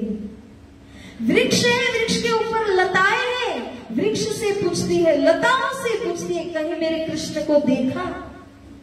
वो लता नहीं बताती है, अब वो कहां से बोलेगी, परंतु सखियों को लग रहा है कि हम उनसे बात कर रही हैं। वो लता तो कैसे बोलती। तब एक सखी दूसरी सखी से कहती है, अरे इसको पूछने का तो मतलब ही नहीं है, ये तो वैसे ही अपने मालिक के साथ में लिपटी हुई है, उसे हमारी क्या फिक्र होगी, उसे कृष्ण की क्या फिक्र होगी, इससे क्यों पूछ रही हो। ब्रह्मा जी को दोष देने लगी, भाग्य विधाता ने ये क्या हमारे भाग्य में लिख दिया कि हम हमारे आत्म के आधार कृष्ण कन्हैया से दूर हो गए। ऐसी ऐसी बातें गोपियों के अंदर में होने लगी। बहुत ढूंढा, पूरे वृंदावन में छान मार लिया, कहीं कृष्ण कन्हैया नहीं मिले। अब स्वात्सी का तो दिल बैठ गया, वो तो वापस गिर गई। और राजसी सखियां वो भी बोलती आगे मेरे से चला नहीं जाएगा और ढूंढा नहीं जाएगा, क्योंकि उम्मीद नहीं है मिलने की, सब जगह देख लिया। वो भी बैठ गई। तामसिया फिर भी कहती है, अरे जेनु नाम श्री कृष्ण, वो जिनका नाम कृष्ण कन्हैया है वो तो हमारी आत्मा के धनी है। वो किसी हाल में, किसी सूरत में हमें छोड़ेंगे नहीं। ये विश्वास, ये दृढ़ता तामसियों में है। वो अड़ग होकर के खड़ी रह जाती है। अरे सखियों, हमारी कुछ भूल हो गई होगी, कृष्ण को हमने नाराज किया होगा, इसी कारण वो अंतर ध्यान हुए हैं। ऐसी ऐसी बातें कह करके उन्होंने स्वात्सी राजसियों को खड़ा करने का प्रयास किया, उनको हिम्मत दिलाने का प्रयास किया, फिर भी वो उठ न पाई क्योंकि संग संग ढीले पड़ गए। अब तामसिया कहती कि देखो सखियों, हमारे कृष्ण जी को, हमारे बालाजी को ये ब्रजलीला बहुत प्यारी थी। चाहे किसी कारण से वो अंतर ध्यान क्यों न हुए हो, अगर हम लोग मिल करके पूरी ब्रजलीला का अनुकरण करेंगी, यानी उसको रिपीट टेलीकास्ट करेंगी, तब कृष्ण कन्हैया हमारे इस प्रेम को देख करके जरूर वापस आ जाएंगे। वो जा होंगे, हम उनको नहीं देख पा रहे हैं, पर वो तो हमें देख रहे होंगे। तो चलो हम सभी मिलकर के लीला करते हैं। तो राजसी स्वादसी में हिम्मत नहीं पड़ी, हमसे तो उठा नहीं जाता, हमसे तो चला ही नहीं जाएगा। तामसी सखियों ने क्या किया, देखिए 2000 स्वादसी, 4000 राजसी, 6000 तामसियां हैं। इन 6000 तामसियों में से 1500 सखियां ये निकल आती है और अलग अलग अपने जो रोल प्ले करने होते हैं ब्रजलीला का अनुकरण करने के लिए, तो वो खड़ी हो जाती कि हम कोई पुतना बन गई, कोई नंद जी बन गई, कोई यशोदा मैया बन गई, कोई कान्हा बन गई, कोई राधिका जी बन गई। ऐसा करते करते कोई अगासुर, बकासुर इत्यादि जो भी ब्रजमंडल की लीलाएं हुई थी, उसी अनुसार सारे स्वरूप को उन्होंने धारण कर लिया। और बाकी की जो सखियां थी वो देखने लगी, ऑडियंस भी चाहिए। तो उन सारी सखियों ने ये अनुकरण लीला को देखा और जो अग्रगण्य सखियां थी उन्होंने वहां पर अलग अलग स्वरूप को धारण किया। तभी कहा जाता है कि इस समय अनुकरण लीला करते वक्त जो अगासुर, बकासुर इत्यादि राक्षस बनी थी, वो यहाँ पर मतलब जागरण के इस ब्रह्मांड के अंदर जब आई, तब यहाँ पर वो म्लेच्छ जाति में आई है। जैसे हिंदू है उनको आर्य कहा जाता है। हिंदू या आर्य के अलावा जो होते हैं उसका ऑपोजिट क्या है, उसको अनार्य कहा जाता है, उसको म्लेच्छ कहा जाता है। तो उस अनार्य के अंदर, उस म्लेच्छ जाति के अंदर वो सारी सखियां भी आई हैं। इसी कारण से जब जागरण के ब्रह्मांड की लीला को हम समझेंगे कि यहाँ पर अलग अलग देश विदेश के अंदर सखियां आ गई। पहले कहाँ आई, ब्रजमंडल में एक ही जगह आई है, उसी 42पुरा के अंदर है। रास में देखो तो सबकी सब एक साथ खेल रही है, अलग अलग तो नहीं है। मगर जागरण के ब्रह्मांड के अंदर जब वो सखियां आई तो वो अलग अलग जगह पर आई है। इसीलिए तो कोई भारत देश में है, कोई जापान में है, कोई अमेरिका में बॉर्न हुई है।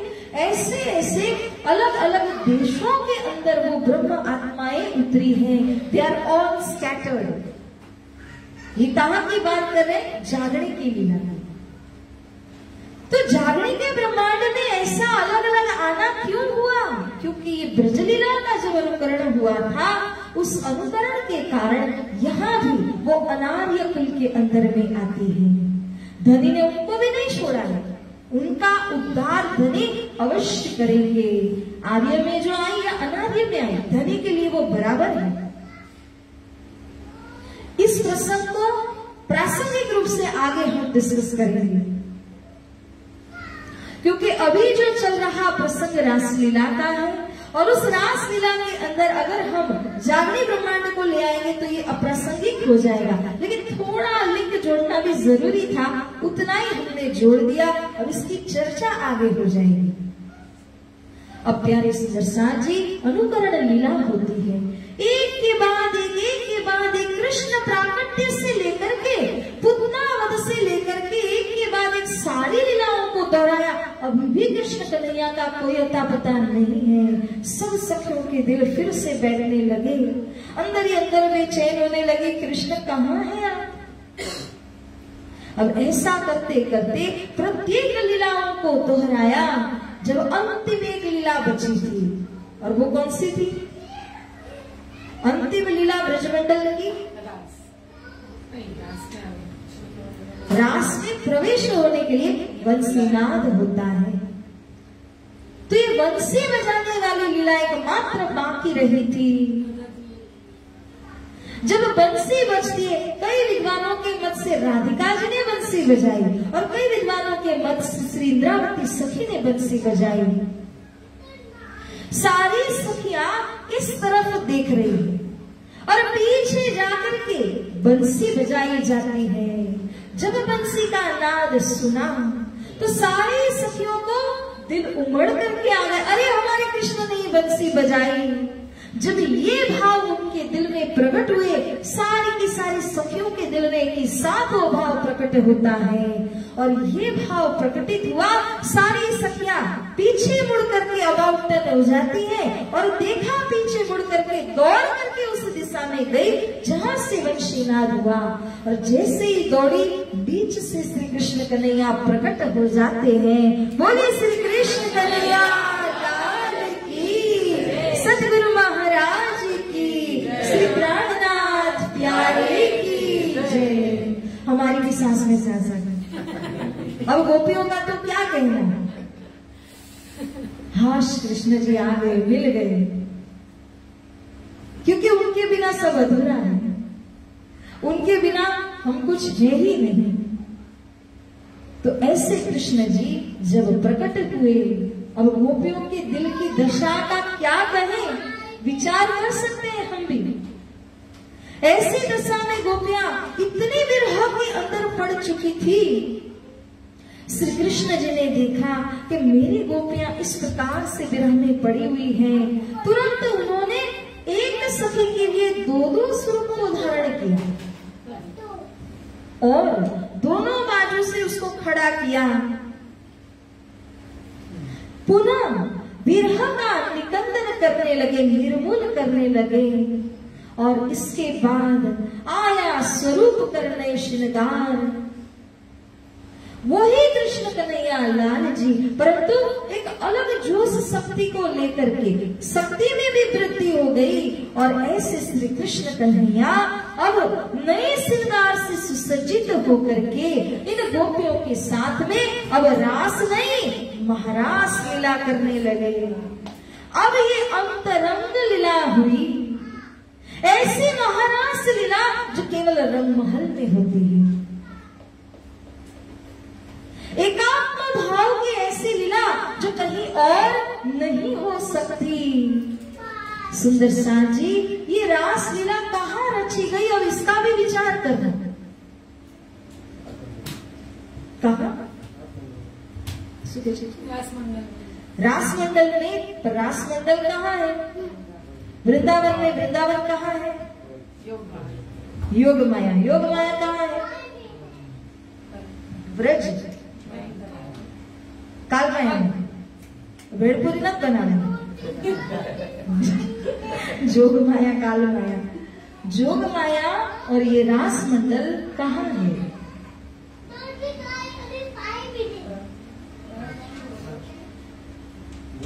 हाँ, क्या क्या क्या? गोलोक में। और उसके पहले भी कुछ कहा, परम धाम। हाँ, अब गोकुल,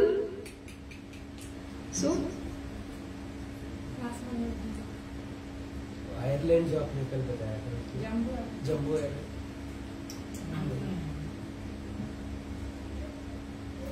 सुंदर साथ जी, सारी दुनिया के लोग रासलीला का दर्शन करना चाहते हैं। वो कहाँ जाते हैं रासलीला का दर्शन करने के लिए? वृंदावन जाते हैं ना, मस्त में टिकट निकाल करके, है ना। गोकुल जाएंगे, मथुरा, वृंदावन जाएंगे, सब दर्शन करेंगे। तो ये लीला वृंदावन में हुई।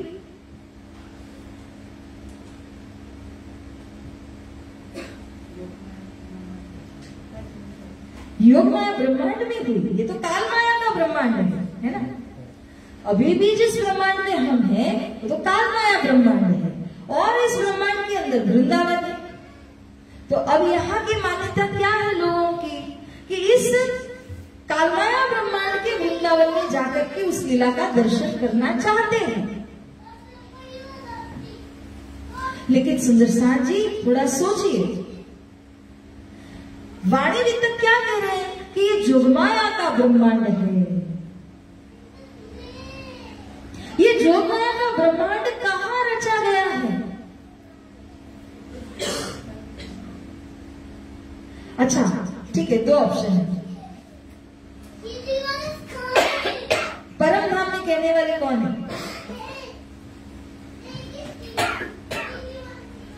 तो बाकी सारे ब्रज तो काल माया है।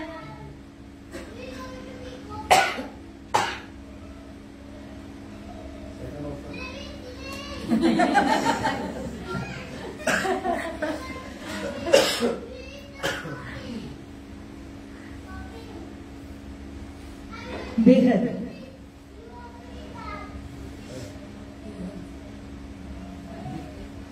बेहद दूसरा ऑप्शन मांग रहे हैं। बेहद, खाली ऑप्शन दिया, आंसर नहीं दिया। बेहद जैसे शर पुरुष नारायणी सृष्टि कहा गया, उससे परे जो है वो बेहद कहा जाता है। अक्षरधाम, ओके, तीन ऑप्शन हो गए।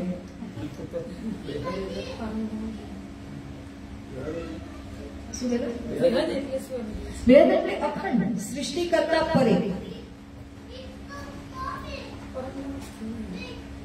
પરમધામ જ થયું?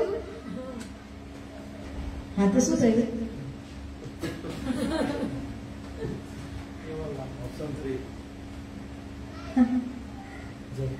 ત્રીજો ઓપ્શન એટલે અક્ષરધામ આપ્યો।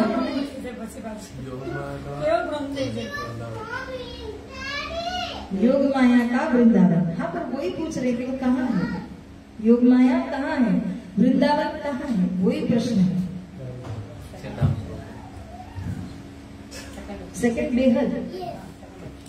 हाँ जी, आपने कुछ कहा? नहीं, मैंने कमेंट्स पढ़ा। कोई बोल रहे अक्षरधाम गोकुल में है।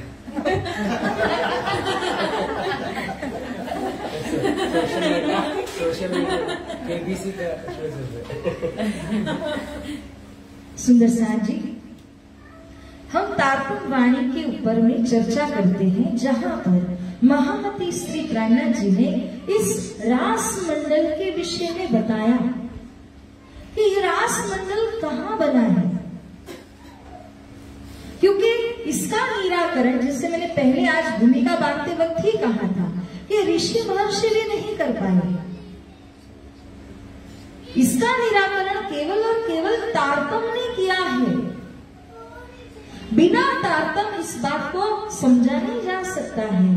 और महामती श्री प्राणनाथ जी कहते हैं, ध्यान से सुनिए ना, आंसर इसमें है। एह स्वरूप ने एह वृंदावन, एह जमुना तट सार। फिर से एक बार, एह स्वरूप अने एह वृंदावन, एह जमुना तट सार। घर थी तीत, ब्रह्मांड थी अड़गो। ये तारतम में कीधो निर्धार। घर कहाँ है हमारा? श्री परमधाम में। घर थी तीत बोल दिया, अब परमधाम तो स्ट्राइक आउट हो गया, भूल जाओ।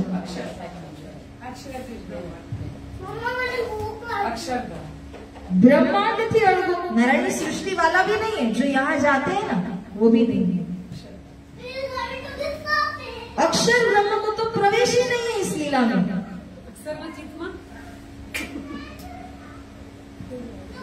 सुंदर साथ जी, अब थोड़ा दिमाग और ध्यान सब चाहिए होगा।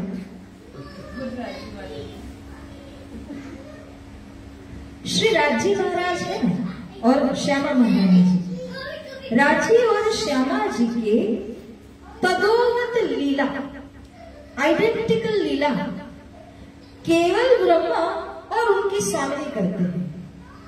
थोड़ा सा जहां विराट का परिचय आप लोगों को अगर होगा, नहीं होगा तो हम करेंगे। केवल और केवल की स्वामिनी, केवल कौन है? केवल ब्रह्म कहा जाता है, और केवल ब्रह्म की स्वामिनी ये कौन है? राजी महाराज का प्रतिबिंब, राजी महाराज का एग्जैक्ट प्रतिबिंब केवल ब्रह्म है, और श्यामा महारानी जी का एग्जैक्ट प्रतिबिंब यानी उनकी स्वामिनी है। ये जो केवल धाम, उसका जो एरिना है, ये बेहद में ही आएगा। कहने के लिए तो बेहद ही कहा जाएगा, और बेहद इतना विशाल है। तो वो जो केवल ब्रह्म की स्वामिनी है, उसके मन अंतस्करण के अंदर ही योगमाया ब्रह्मांड को रचाया गया। अब फिर से आरती पड़ जाती है।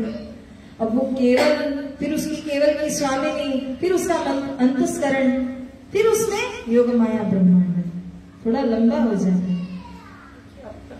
परमधाम और बाद में अक्षर ही था, वापस केवल कहाँ से आया? केवल था, हमें नहीं पता था, हमने डिस्कस नहीं किया था। केवल यानी बेहद के एरिना में अव्याकृत, अव्याकृत से परे सबलिक, सबलिक से परे केवल, केवल से परे सत्स्वरूप, ये पूरा बेहद है। तो अक्सर उसके बाद अक्षर है, फिर उसके परे अक्षरातीत है। तो एक क्षर और अक्षर के बीच की बात है। क्षर, क्षर से परे और अक्षर से पहले, क्षर अक्षर के बीच में, बीच में जो बेहद कहा जाता है उसको इम्पेरिशेबल, क्षर यानी पेरिशेबल, नाशवंत। जो इम्पेरिशेबल है उसमें 4 क्वार्टर बने हुए हैं, 4 पाद आते हैं, उसमें से एक है केवल। केवल की स्वामिनी क्यों? अब जैसे श्यामा जी हैं, वो आनंद घन है। क्या है वो? आनंद घन है।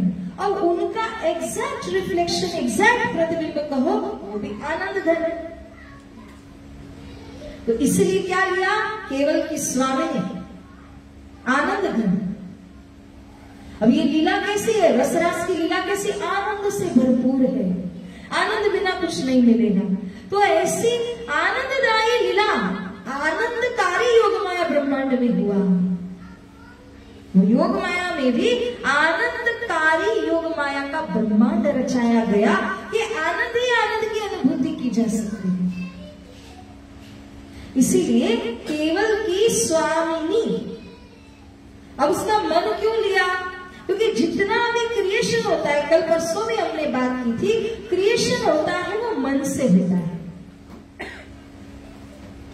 आपको कोई नया डिजाइन सोचना है, कल्पना करना है, तो काम होगा आपके मन के द्वारा अलग अलग इमेजिनेशन आ जाती है।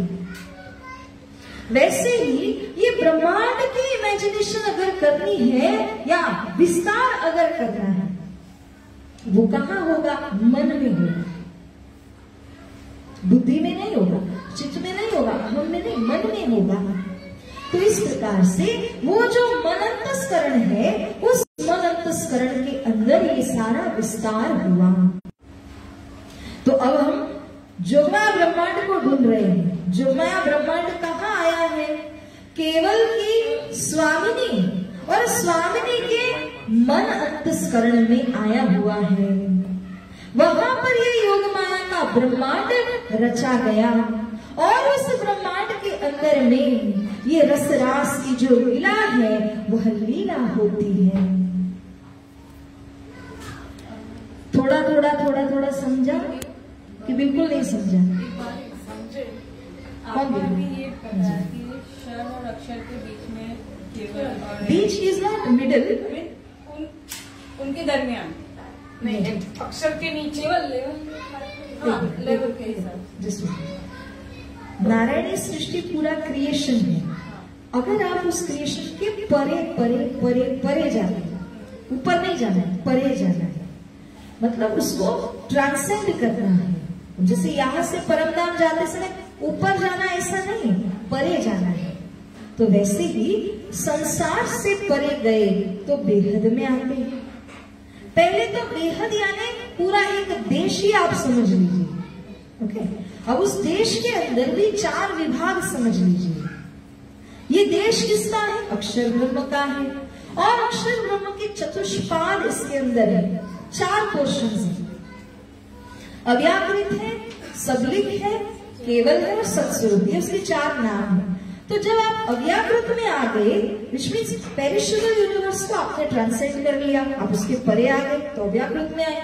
अव्याकृत से परे अगर आप गए तो आप सबलिक में आते हैं, सबलिक से परे जाते हैं तो केवल में जाते हैं, केवल से परे जाते हैं तो सत्स्वरूप में जाते हैं। अब सत्स्वरूप से आगे परे जाओगे तो अक्षर ब्रह्म का अक्षर धाम आएगा। तो इसका प्रश्न, अक्षर ब्रह्म के नीचे आया है, नीचे नहीं आया है, फिर आप परे जाते हैं। हाँ परे, परे जाने का मतलब उसको हम नीचे ऊपर नहीं बोल सकते, ये डिविजन है, डिविजन है, वो सारे डिविजन्स किए गए हैं। अब जैसे मुंबई से दुबई जाना है, दुबई से मुंबई जाना है, तो हम परे जा रहे हैं, एक से दूसरी जगह जा रहे हैं, लेकिन इसका मतलब ये नहीं है कि एक कम है एक ज्यादा है। हम लोग उस डिवीजन को पार करके आगे जा रहे हैं टू द नेक्स्ट। तो इस तरह से केवल की स्वामिनी के मन अंतस्करण के अंदर में ये पूरा योगमाया का ब्रह्मांड रचा गया, जिसको आनंदकारी योगमाया का ब्रह्मांड कहते हैं। और उसके अंदर ये सारी रसरास की लीला हुई। ये लीला के अंदर जो 12,000 सखियां थी, उनमें से प्रत्येक सखी के अंदर 2-2 ईश्वरी सृष्टि भी शामिल है। ईश्वरी सृष्टि 24,000 है, ब्रह्म सृष्टि 12,000 है। तो एक ब्रह्म सृष्टि के अंदर 2 ईश्वरी सृष्टि का भी समावेश है, परंतु वो सहशरीर नहीं है, वो उनके अंदर होकर के खेल रही है। वैसे ही श्री राज्य का मन कौन है? वो अक्षर ब्रह्मा श्री राज्य के अंदर होकर के लीला में भाग ले रहे हैं। तो जोश किसका? श्री राज्य का, और आत्म वो अक्षर ब्रह्म की। इस तरह सखियों के अंदर में भी घटाइए कि सखियों के अंदर भी एक एक सखी में 2-2 ईश्वरी सृष्टि की शक्ति शामिल होकर के ये रसरास लीला के अंदर खेल रही है। वास्तव में देखो तो अक्षर ब्रह्म को कोई अपॉर्चुनिटी नहीं मिलती है कि वो इस अंतरंग लीला को देख पाए। परंतु याद करो पहले दूसरे दिन की चर्चा, जहां पर अक्षर ब्रह्म ने देखा था श्यामा जी को और सखियों को, और मन में इच्छा की थी अरे परमधाम में कैसी लीला होगी मुझे जानने मिले, तो उसकी इच्छा को पूर्ण करने के लिए यहाँ रास के अंदर अंतरंग अपनी सखियों के साथ की लीला का दर्शन उसको कराया है। तो इस तरह से सुंदरसा जी कई आटी गुटी की बातें यहाँ बहुत आती है,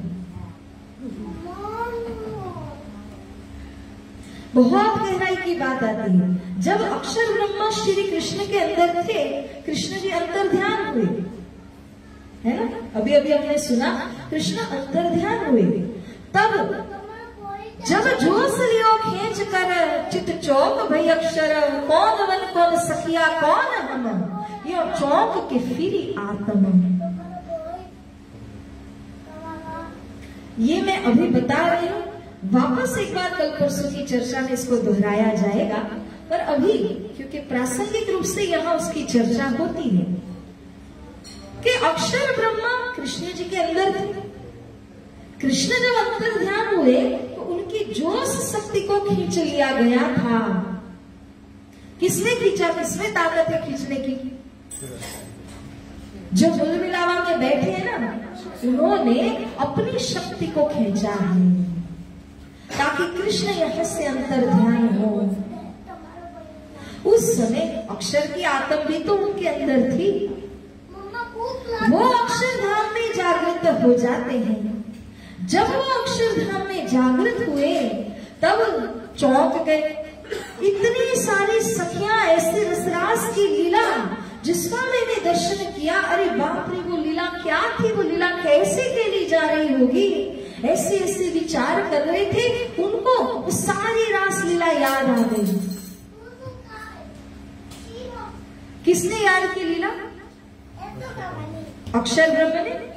वो कहाँ पे जागृत हुए?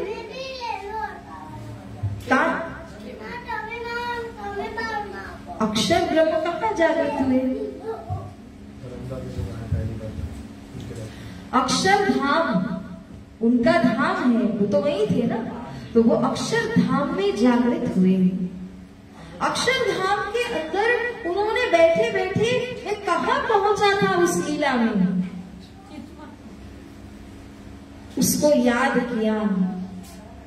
जब याद करते हैं, जैसे आप किसी स्वप्न में से उठ जाओ अचानक से, तो वही सारी चीजें अपने को नजर आती है और याद, अच्छा मैं तो सपना देख रहा था, उस सपने में क्या क्या देखा, उस सब याद आ जाता है। मान लो उस समय आप दिल्ली देख रहे थे, तो आपको दिल्ली की वो सारी बातें याद आ गई। आपको लगा मैं दिल्ली कहाँ से पहुंचा, अच्छा मुंबई से दिल्ली पहुंचा था, तो मुंबई याद आया। इसी तरह ये जो अक्षर ब्रह्म अक्षरधाम में जागृत हुए, उन्होंने रासलीला को याद किया, रासलीला अखंड हो गई।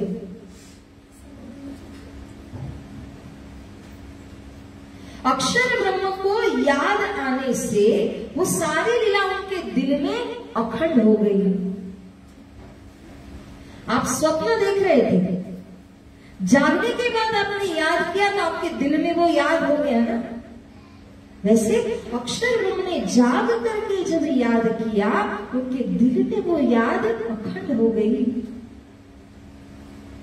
अब सोचते हैं रास में मैं कहां से पहुंचा? ब्रजलीला से पहुंचा। ब्रज में भी वो इसी तरह कृष्ण जी के अंदर थे ना। तो ब्रजलीला को जब याद किया तो वो 11 वर्ष 52 दिन की ब्रजलीला भी अखंड हो गई। अब सुंदर साथ जी, हमें कड़ी क्या पकड़नी है? 2 चीजें यहां पर पकड़ना है हमें कि अक्षर ब्रह्म ने व्रज रास दोनों को अखंड पकड़ा हुआ है अपने दिल के अंदर, अपने चित्त के अंदर।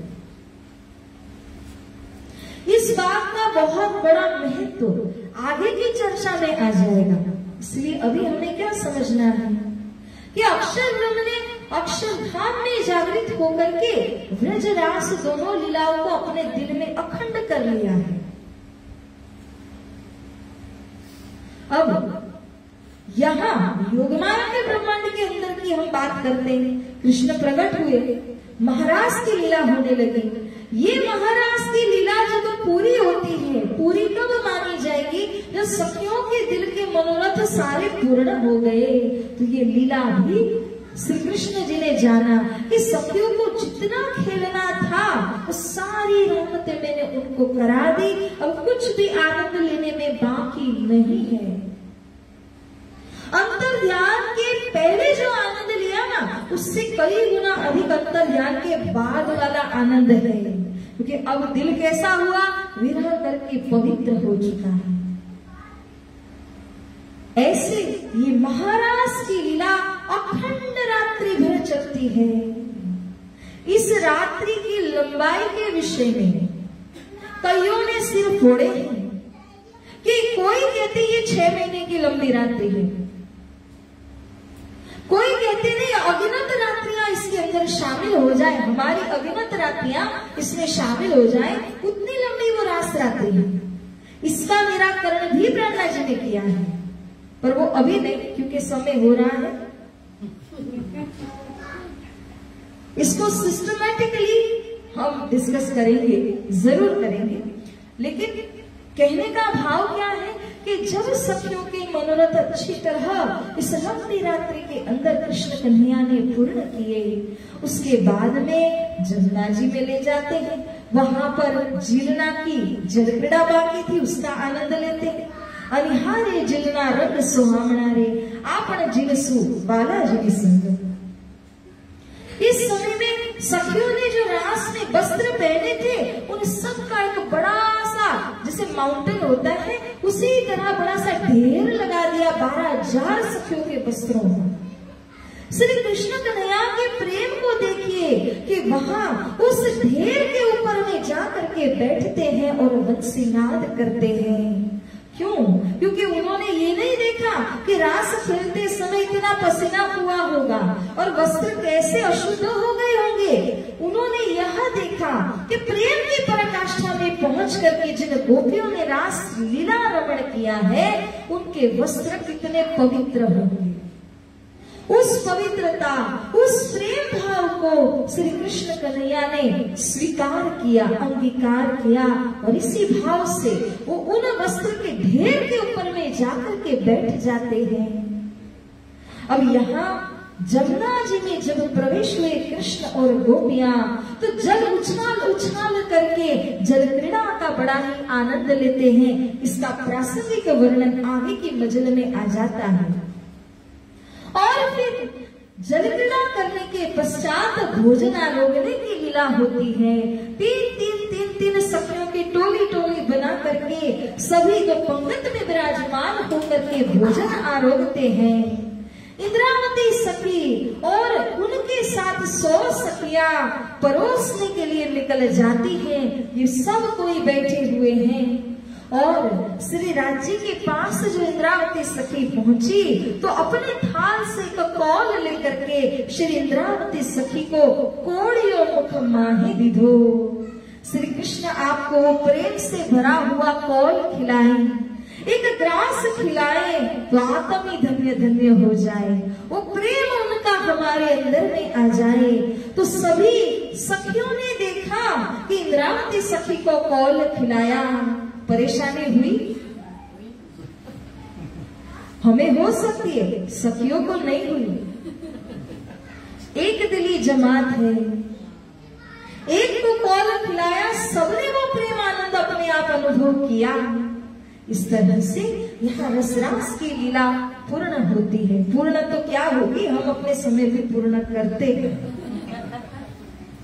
और अंतिम में जाकर के जब भोजन हो जाता है ना, मुखवास लेते हैं, पान की बीड़ी लेकर के जब रिलैक्स होते हैं, सारी बातें याद आ जाती हैं।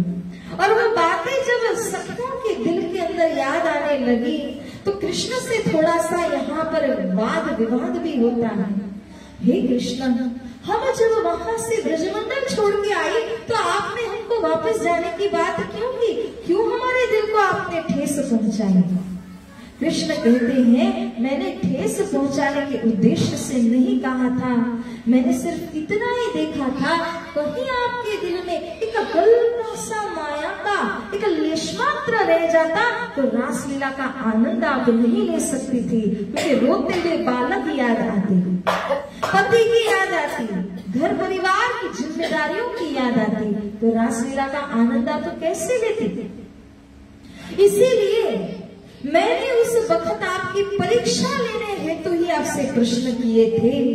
जब ये कहा तो और सखियों के दिल में प्रश्न आए, अच्छा ठीक है, तब तो आपने परीक्षा लेने के लिए हमें परेशान किया, तो फिर बीचों बीच अंतर ध्यान क्यों हुए? रंग में भंग आपने क्यों किया? श्री कृष्ण कह रहे हैं, हे सखियों, मैं कहीं नहीं गया था, वृंदावन से बाहर मैंने एक पग भी नहीं रखा था, मैं वही था। अच्छा वही थे, तो इतने हमने पत्ते पत्ते के नीचे आपको छान मारा, तब क्यों नहीं मिले? चलो हम नहीं देख पाए, आप क्यों नहीं आए? श्री कृष्ण कहते हैं, गोपियों, ऐसा हुआ एक बहुत विशाल वृक्ष आप और मेरे दरमियान आ गया। वो बीच में आए हुए वृक्ष के कारण क्षण मात्र के लिए मैं आपको और आप मुझको देख नहीं पाए,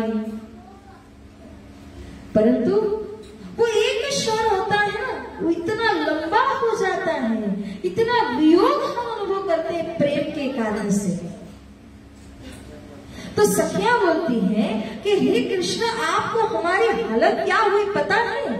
कि एक एक क्षण हमारा युगों युगों के समान व्यतीत हुआ। आज हम चर्चा कर रहे थे कि युगों के विषय, कितने युग मिला करके हमारे कितने वर्ष होते हैं।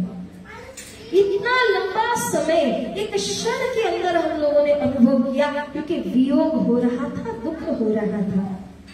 कृष्ण जी कहते हैं, सखी प्रेम तणी ए रीत, ये तो प्रेम की रीत ही ऐसी है सखी, मैं आपको क्या बताऊं। जिस समय मुझे बंसी नाद करके आपको बुलाना था, मैंने शरद पूर्णिमा की इस सुंदर रात्रि का जब दर्शन किया और जब मेरे दिल में आया कि मुझे आपको बुलाना है, मेरे कटी में, कमर में यहाँ बांसुरी रखी हुई थी और उस बांसुरी को ले करके मुझे अधरों तक लाना था। कितनी दूरी है और कितना समय लगता? यहाँ पे रखी हुई बांसुरी को अधर तक ले आने के लिए कितना समय लगता है, परंतु उतना सा समय मेरे लिए कल्प कल्पों के समान हुआ। आज हमने युगों के बारे में चर्चा की, तो युगों से कई गुना होता है कल्पांतर। जहां पर इतने सारे युग जो हमने चर्चा की उस सब को मिला करके उसको मल्टीप्लाई करो और तब कल्पांत बनता है। कृष्ण जी कहते हैं आपको तो क्षण क्षण युग के समान हुआ, मुझे तो वो क्षण जहां पर मुझे बांसुरी अधरों तक लानी थी वो कल्पांत के समान लंबा हुआ। हे गोपियों, मैं आपको क्या बताऊं, प्रेम की रीति ऐसी होती है। अब इतना ही उन्होंने कहा। ये जवाब जब मिलता है तो सखियों मध्य अग्रगण्य प्रश्न पूछने वाली भी वही, और जब ऐसा जवाब उनको मिला, इंद्रावती सखी अपने वाला जी कृष्ण कन्हैया के कंठ लग जाती है, क्योंकि ऐसा प्यारा जवाब श्री कृष्ण जी से मिला कि आपके प्रेम में तो युगों के समान क्षण हुआ, मेरे प्रेम में तो कल्पांतों के समान मेरे लिए क्षण हुआ। तो किसका प्रेम अधिक है? वो प्रेम को जब उन्होंने दिखला दिया तो इंद्रावती सखी रह नहीं सकी और वाला जी से आलिंगन ले लेती हैं और कहती हैं, हवे वाला हुए टलू मांगू शीणे करदाना थये, जी हाँ अमने विरह नहीं, चालो ते घर जाइए। हे कृष्ण, हे कान्हा, जो हो गया सो हो गया, अब क्या करें, परंतु अब मैं आपसे एक ही चीज वचन मांगती हूँ कि हमें ऐसे धाम में लेकर के चलिए जहाँ हमें विरह की अनुभूति न करनी पड़े, जहाँ हमें आपसे अलग न होना पड़े। हे कृष्ण, हमें उस धाम में लेकर के चलो। इंद्रावती सखी की यह पुकार सुन के वालो तेड़ी चालिया सौसात सबके मनोरथ पूर्ण करने के लिए श्री कृष्ण कन्हैया सारी सखियों को उस परम धाम में ले गए। वही तो है ना जहाँ विरह नहीं होगा, वही तो है जहाँ सेपरेशन नहीं होगा। पर एक बात और समझने की है कि जिन कृष्ण जी ने यहाँ संवाद किया उनके ऊपर में मुलमिलावा वाले श्रीराज जी श्री कृष्ण जी विराजमान है, उनके आदेश से सब यहाँ पर हो रहा है। तो मूल मिलावा वाले धनी श्रीराज जी ने इन सखियों की जो सूरता यहाँ आई थी ना, हमने क्या सुना, सूरता आई, उस सूरता को परम धाम में केंद्रित कर दिया। परम धाम में जहाँ पर उनकी प्रार्थनाएं बैठी हुई है उनमें प्रवेश करा दिया। वहां से ही तो आई थी, वहां पे पुनः प्रवेश करा दिया, डाइवर्जन दे दिया उनको। लेकिन अभी भी फरामोशी है, फरामोशी हटी नहीं है। क्यों? श्री राज जी कौन है? तन की जाने मन की जाने, जाने दिल की चोरी, उन साहिब सो क्या छिपाना जिनके हाथ में डोरी। उनको पता है अरे तामसी सखियों के मनोरथ और बाकी है। ऐसे में अगर परात्म के ऊपर से फरामोशी का आवरण हटा देंगे तो वो तामसी सखियां तो वापस लड़ेंगी। ये कृष्ण जी हमें तो दुख देखना था, दुख तो हमने देखा ही नहीं, क्योंकि अंतर ध्यान के समय उनको दुख दिखाना था, पर वो भी उन्होंने महसूस नहीं किया। लड़ी, कृष्ण को प्रकट किया, तामसिया है। सुंदरसार जी इसीलिए उनकी सुरता को पुनः डाइवर्ट किया, फिराया परम धाम में, मगर जगाया नहीं, क्योंकि और तीसरे जावी ब्रह्मांड में इनको लेकर के आना बाकी है। तो ये तो हमारी बीतक हुई, प्रेजेंट जो जागने का ब्रह्मांड और उसमें सखियों का वापस आना। क्यों आई, कैसे आई, किसके साथ आई, कब आई, है ना?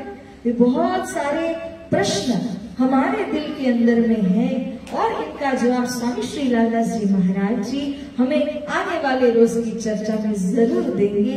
इसी धैर्य के साथ आज की मजल को यहाँ पर पूर्ण करते हैं। सुंदरसार जी अब चौपाई को दोहराएंगे। ता पीछे आए रास में, ता पीछे आए रास में, इन जोग माया जागृत, इन जोग माया जागृत, तहा विरह विलास दो, तहा विरह विलास दो, देख के फिर इत,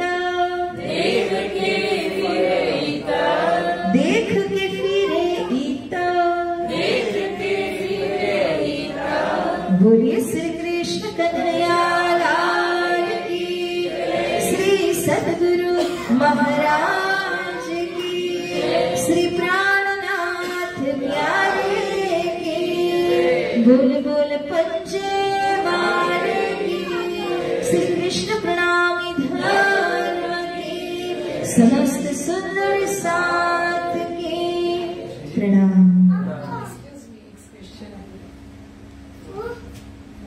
ये सब संवाद हुआ तब अक्सर मौजूद नहीं नहीं है, और जब आना था मतलब सखियों और राज्य की जो बात हुई कि हमको देखना है, वो भी अक्सर को नहीं करता है।